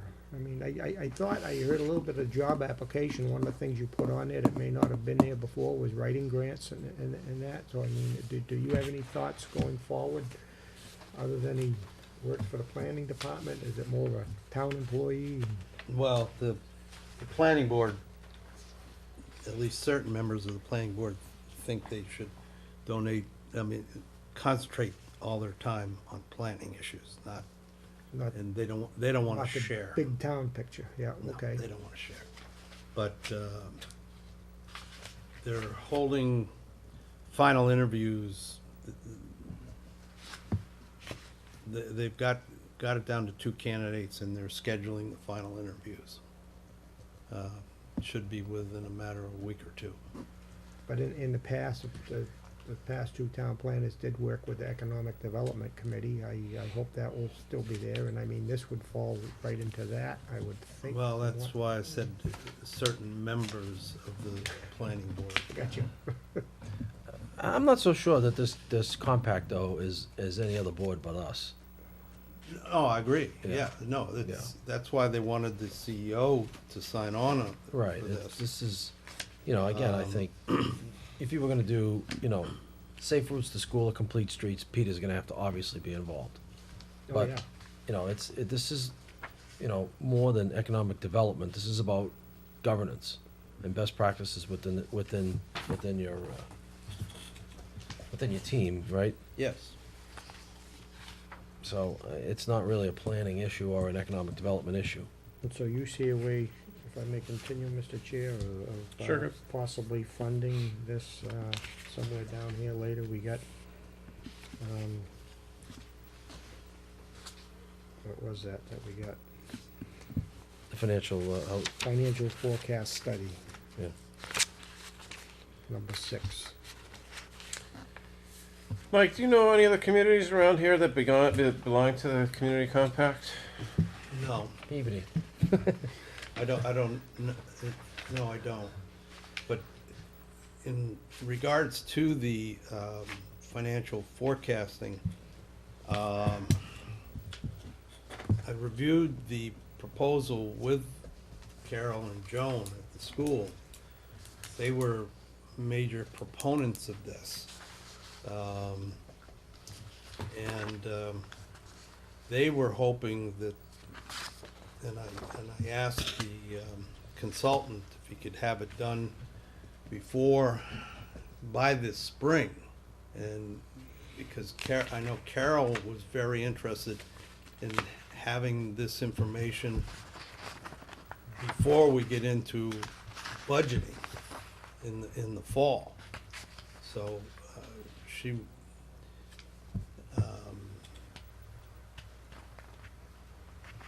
and originally we did talk about a 5-year lookout, and I talked with the consultant, and I agree, once you get past 5 years, things get very fuzzy. Yep. But, you know, Carol felt very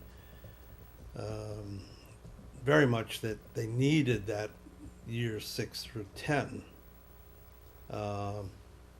You know, especially for school funding purposes and net school spending purposes.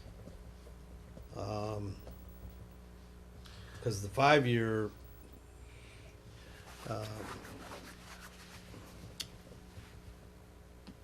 wouldn't get them very far. It would get you past the, I guess it wouldn't show things as dire as they might get. But once we get the model, right, it would be pretty easy for us to input and make the assumptions necessary.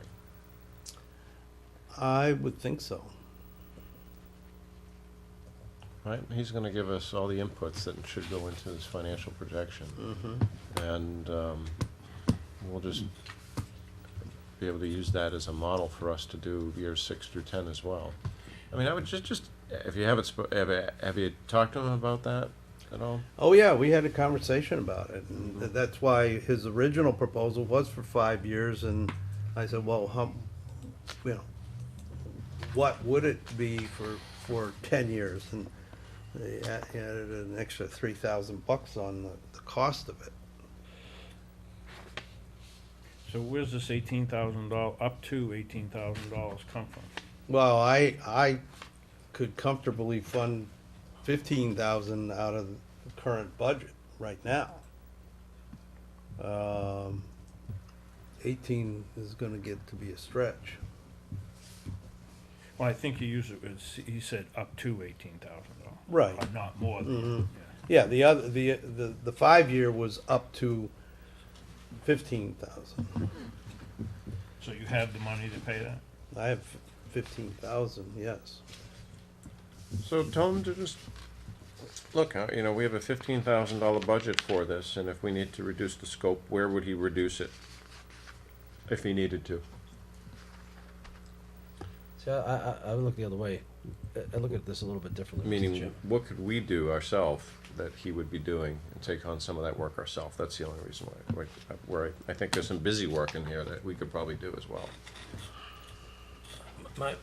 Before we even approve this or consider it, I would like to see where we are with the community compact. They may have the technical resources to do it for us for free.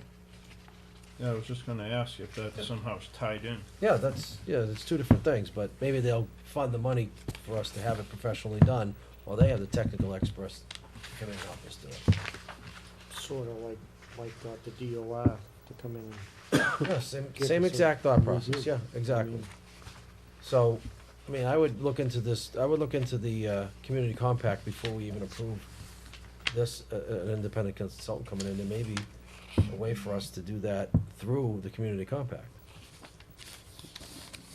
And save the 15,000 or 18, the 18 we don't have. Yeah, I would like Staff to, fund. you know, submit community Out of the compact staff fund? application Oh, yeah, well, we free cash. with the best practices of complete streets and long-range forecasting, and, you know, to get the conversation started. Yeah. Absolutely. I think that's the beginning part of what you're saying. I would like to submit this tomorrow What's this? for the community compact application. Okay. Or could you fill it out for us and our next meeting, have something for us to, It's filled out already. oh, okay, okay. It's so simple. All you have to do is pick the best practice areas. We had a rather What thick three were thing you? and I didn't have time to go through it all, but I did see. I think we should stick with two. Not too many communities are doing three. We don't have the capacity to do Right. all of those at the same So time. you're looking And at this is a complete streets. 2-year commitment to boot. I wouldn't be comfortable doing, I'd love to do three, but we don't I have think the the long-range capacity planning and to do it. forecasting should be in it. Yeah, Definitely, and the complete streets. right, both of them. So this page, that's it. I mean, Yeah. basically what I saw was, is you got down, your name as and chairman of the selectmen, and then you got some check marks in the other boxes, that's. All right, well then, let me Submit just get a application. motion to, Mr. Chairman, I make a motion to authorize the town administrator to apply for a community compact through the state with two best practice areas. One is complete streets, and the other one is long-range planning / forecasting. Second. any further discussion? All those in favor say aye? Aye. Aye. Alright, Aye.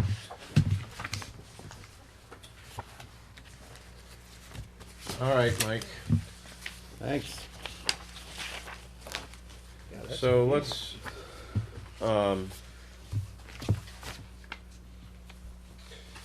let's see what resources that these guys have available to us and what the impact would be to this, proposal. All right, excellent. All right, let me just back up from, go through a few things here. We got some correspondence here. I got the board received a notice from the town's clerk office for the resignation of Susan Gardner from the Council on Aging. We're sorry to see you leave the Council on Aging, Susan, and it's been some great work that you guys have done down there, and we appreciate all the efforts that you have put in for the community. Incredible amount of selfless service. Thank you. Does this, and then we've got some appointments to fill this position and others here we'll go after. Okay. Again, thank you, Susan. Let's see, we have a request to hold the Mike Donahoe Run Walk on October 2nd, 2016. How many years have we done this? 10th. This will be the 10th. year already? Yeah. Wow. I know. Mr. Chairman, I make a motion that we approve the request to host the Mike Donahoe race to be held at the Pearly School Sunday, October 2nd, from the hours of 7 a.m. to 3 p.m. Second. Any discussion? All those in favor say aye. Aye. Aye. Alright, Aye. Okay. Let's see. Mike, the strategic planning, I know we're in the middle of finishing up for town meeting and stuff, but can we try to, I guess get on the calendar a meeting right after town meeting when all this settles down? Sure. I can't imagine trying to get together with all the stuff we're trying to do beforehand here. So I know you posted all of the content from the previous meeting. Thank you, Janet, for doing that on Dropbox out there. But let's look at our calendars. I'll get back to you tomorrow. I've got some travel coming up, but I will see if we can find some time right after and Okay, reconvene, talk about next steps. all right. All right? All right. The annual and special town meeting warrants. Mike, what is it we've got to do this evening? Well, we got everything back from legal, actually, just today. There was one major minor change. And it, Article 11. Article 11. that was a local access programming, cable TV. We used to include it in the consent calendar because we were just authorizing a revolving fund. Right. And authorizing them to spend up to $100,000. We're not allowed to use revolving funds for cable television anymore. So we have to adopt a new chapter, 53F and 3/4. We just did this. Well, we did 53E and a half. Yeah. So now we have to do 53F and 3/4. Okay. We also have an option to set up as a enterprise fund. The DOR and our town accountant don't recommend that. This would be a better option. And we don't have the language for the motion yet, but we do have to appropriate money. We can't just say up to $100,000 anymore, but it would show in the language that we're appropriating money, but it would be paid for. It would be similar to an enterprise fund, but not an enterprise fund. So, because this is a change, we really had to, all we did was slide it down out of the consent calendar. And Okay. We can adopt the correct Mass General Law and continue basically operating it just the way it's always been operated, but just under different DOR rules. So, Mike, do we need to open this and vote to put this as out of the consent calendar into its own article? I think you should, yes. Okay. Is there anything else that we have to do?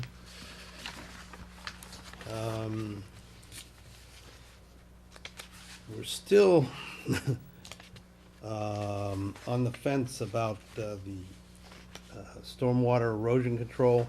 We got it back from legal, back into its 10-page form. And I was out of the office today and haven't been able to discuss it. Page 10 of 19. Yeah, Article 18. So it's either gonna be very short with just the changes in it, or this is the long form. The last time you looked at this, we just had the short form, just a half a page of changes, deletions and additions. And that's all I don't know why it went back to 10 pages long. But for now, I just wanted to let you know that that's where we're at with Article 18 right now. It could go either way. Right. You approved it in the short form. All right. Okay, so we'll see it in the next iteration, I'm sure, if there's any change to that then. Well, it's gonna get posted. It's gonna get posted? Posted Thursday, so this will be the last meeting to look at it. So, Mike, do we have to vote on this in its long form then? No, we just have to vote to move. I think you can say, subject to subject to legal opinion, you can have either the short form or the long form. You've got both. Okay. You've seen both. All right. And is that the last change that we have to think about? It is, isn't it? Yeah, I think others were just minor wording changes that. Okay, comes so in. Article 11 and Clean Article up. Okay. Wording. Can I ask a Yeah, go ahead. question? I hope it's not out of order, but as the Article 13, I mean, we as a board haven't really discussed this. If some questions come up, are you prepared to speak to this? Mike? This, I mean, this 'cause- this is just authorization from town meeting to lease the property. We haven't had any discussions. I have to put it out to bid. So that's. I would be just, the- yeah. I need authorization from town meeting to So this is the. go past 3 years. This is the authorization to start the process. Yes, So really, this probably should have been on last year, but because yes. it ran out, but okay. Well, last This year I is wasn't even sure we had to bid it, but Yeah, now you remember that conversation with you, yeah, because I don't think it was done like this in the past, but now we're trying to legally clean it up, I guess. yes. Okay. They did authorize a 10-year lease 10 years ago. Oh, okay. 11, almost 11 now. Okay. So it is a repeat of what happened. Yes. Okay. All right, then, if I can get a motion to open up the town meeting warrant for May 2nd, 2016. So moved. Second. All those in favor say aye. Aye. All right, Aye. All right, Mr. Chairman, I move that we move from the consent calendar, Article number 11, is that right, Mike? mm-hmm. Yes. To the general agenda. second. I think that's it, right? Yep. Okay, all those in favor say aye. Aye. All right, Aye. And then Article 18. So I guess the motion is to approve Article 18, subject to legal opinion on whether the long form or the short form of the language is required. So moved. second. All those in favor say aye. Aye. All right, Aye. Carry. Um, All right, Mr. Chairman, I make a motion that we close the town warrant for May 2nd, 2016. second. All those in favor say aye. Aye. All right, Aye. Just that wording. Just the word, Yeah. the number. Took the Okay. number. Yeah. And The the appointments real quick. special town meeting is fine. Okay, good. Special town meeting's fine. Yes. Community center updates. How's the senior community center? The Whittier, people are done for now. They may come, they've got the majority of the framing, the metal framing done. They had to go back to their school and do a project. And time permitting, they'll be back before the end of the school to finish all the framing.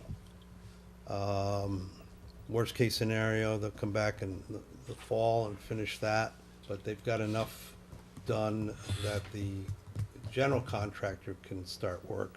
Now, I'm gonna have to bring we're still working with the general contractor on the contract, which once we have a negotiated contract with them, I'll bring it to you for authorization, and then they'll start. Okay. So, are we still looking at, what, September, November? Yes. Yes, one or the other? Somewhere in between. Okay. Merry Christmas. All right. Mike, on the funding on that, I know that CPC shorted us some money from the original thought. It's like 175 was the original, and then it went to 150. Are we gonna be okay on that? Well, as long as we get the 50 from the Stab fund. stabilization. Okay. All right, just wanna make sure we're gonna be Can we okay. just take out 35 now that we're not spending 15 on a study? We hope not to Well- take any out if we don't have to. Yeah, 'cause It's that not was coming- contingency. Hmm? That was, we still had contingency built in there. If we don't use the contingency, we're good, right? Yeah, We won't have to touch the stab fund. right. I guess that, I'm just a little, I think this is, confused over something, because I remember we had a document. I think any excess goes to CPC, doesn't it? So that might be the, No, if we don't spend it, if we, Yeah, you're right. so what I'm saying is, once you take it out of stab fund, I think you're committed to spending that before CPC. You're right. You're right. So, see, so that's why we may wanna be careful. We're not touching Excuse me, I staff didn't, I fund. didn't No. wanna cut you off, Doug, but I mean, I just didn't That's want all that right. to be unclear. No, we want to expend all CPC funds prior to having to go to the staff fund. That's what the intent was. I don't think that's the way it works. Can't supplant CPC money. right. So we have to spend the 50,000 first? Yeah. Oh, I didn't realize that. Mhm. Our So that has to be conversation, in the motion too, right? No, it's just, you can't. It's understood that you can't supplant town funds with CPC money. and now I am learning this. When we were at the Finance and Advisory Committee, everyone was like, this is great, it's theirs if we need it, but Has to come out I first. guess if the law's the law. Okay. I got it. So when on the bid document, it states that the estimated cost is $300,000. So why do we need another 50?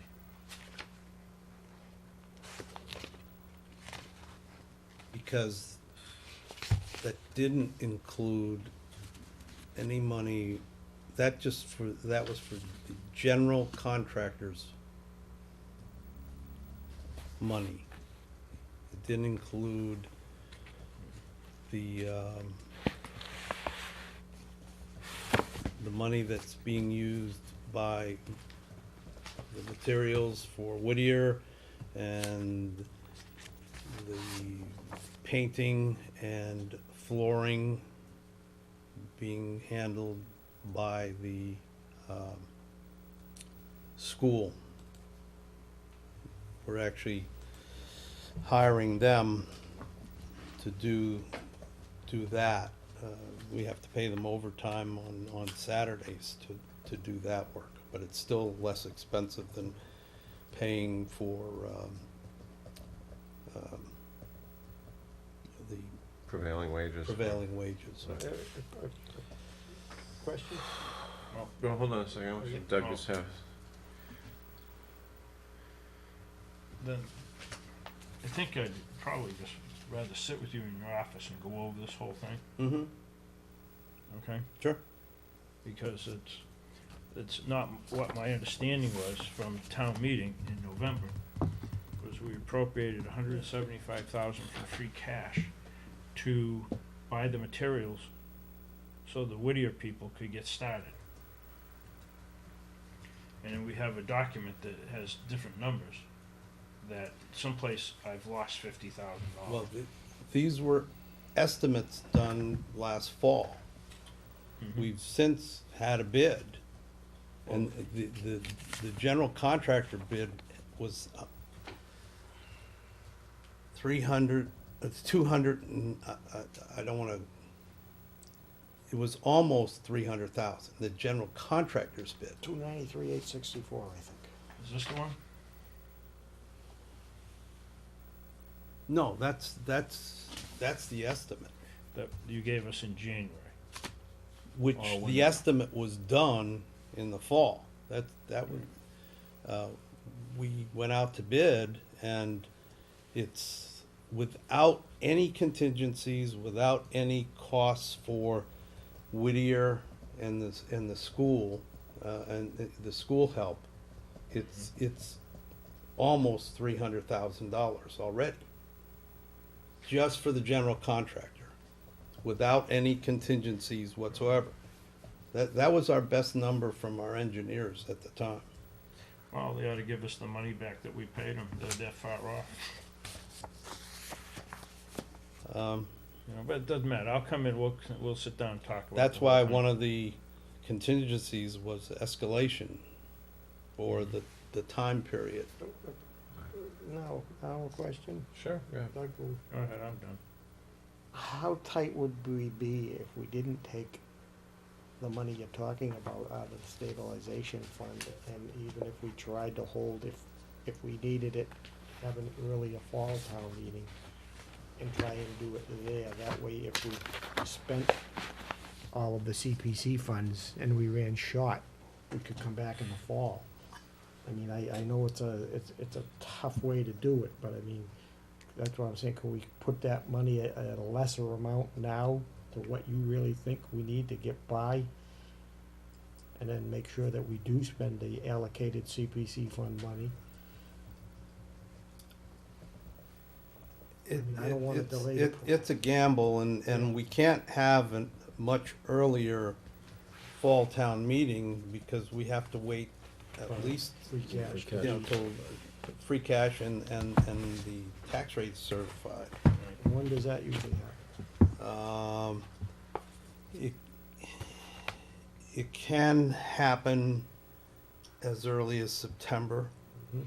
but we have to put the warrant out. Yeah. We'd have to gamble that our warrant notice was, you know, Well, we don't have all the numbers now when we're putting a warrant out, so I mean, we could, we have a balanced budget. We're making sure we have the funding for the project. okay, but I mean, we don't know totally what we get from the state and this and that, even though No, it's a there's no balanced- guarantee we're it's a gonna get balanced what. budget, but it's still somewhat a little bit of an estimate in some ways. It's a right? total estimate, Yeah. yeah, because we have no idea, we're not gonna know what the state Just a funding is thought, I mean, until. I'm trying to think, Well, if to more what, money's- to what Phil didn't know, I mean, I don't wanna take 50 grand out of the stabilization fund and then we're committed to spending it, and I mean, I guess it'd be okay if what you don't spend is gonna go back into CPC, but. And you have the option, once we certify free cash, To to refill put the staff 50,000 fund. back from free cash for the next year. Yeah, but I mean, if you didn't need it, and Right. I I understand what you're saying. So you use it the would be CPC better money for the first. budget. Yep, agreed. To spend all the CPC.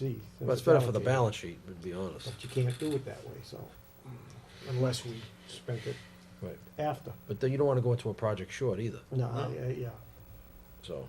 we go into it tight though. Well, we have to certify when we sign the contract that we We have the money in hand. Right, you can't Okay. go forward. All right. All right. Well, we got a few appointments left, and let's get this going here. All right, Mr. Chairman, I make a motion that we appoint to the Council on Aging as a full member Ann Stewart with a term to expire June 30th, 2016. Second, Any discussion?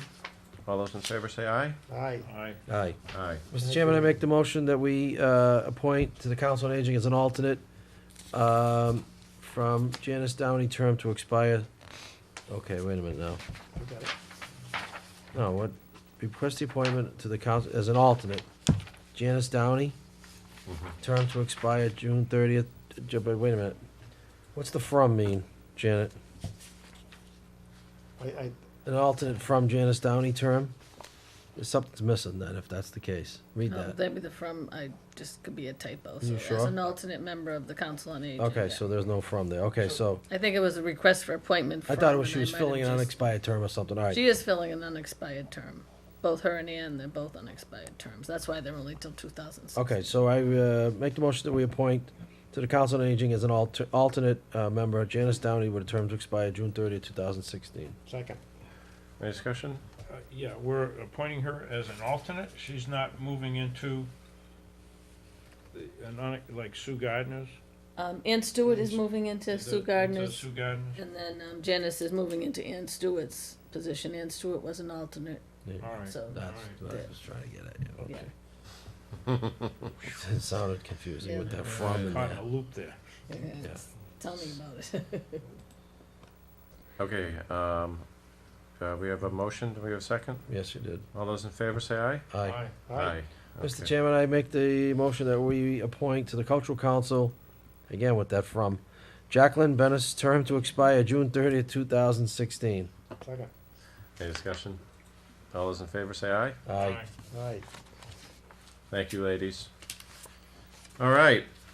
Before we adjourn, anything else from you guys? Any questions, On the comments? old business, the,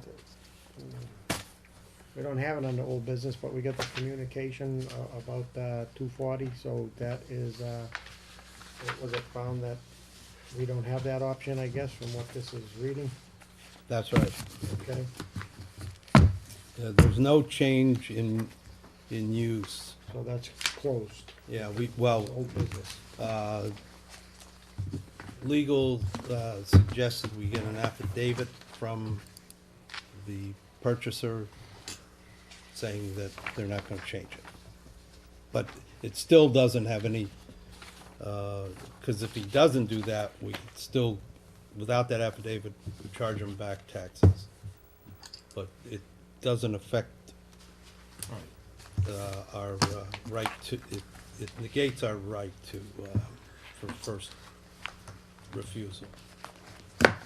Then I guess, under chapter 90, is that a up or down figure there, the 306,710? It's I was trying to find something that. $1,277 more than we got last year. Way to go, Charlie. But don't forget, though, we got a lot of pothole money, though. Yep, well, that didn't include that. Right. All right, Everything gentlemen. going down. Our next meeting is on Monday, April 25th at 7 p.m. here. And until then, everyone have a great evening. If I get a motion to adjourn. Second. All those in favor say aye. Aye. All right. Have a good night, everybody. Thank you. I have some stuff everybody to sign. I just blew off.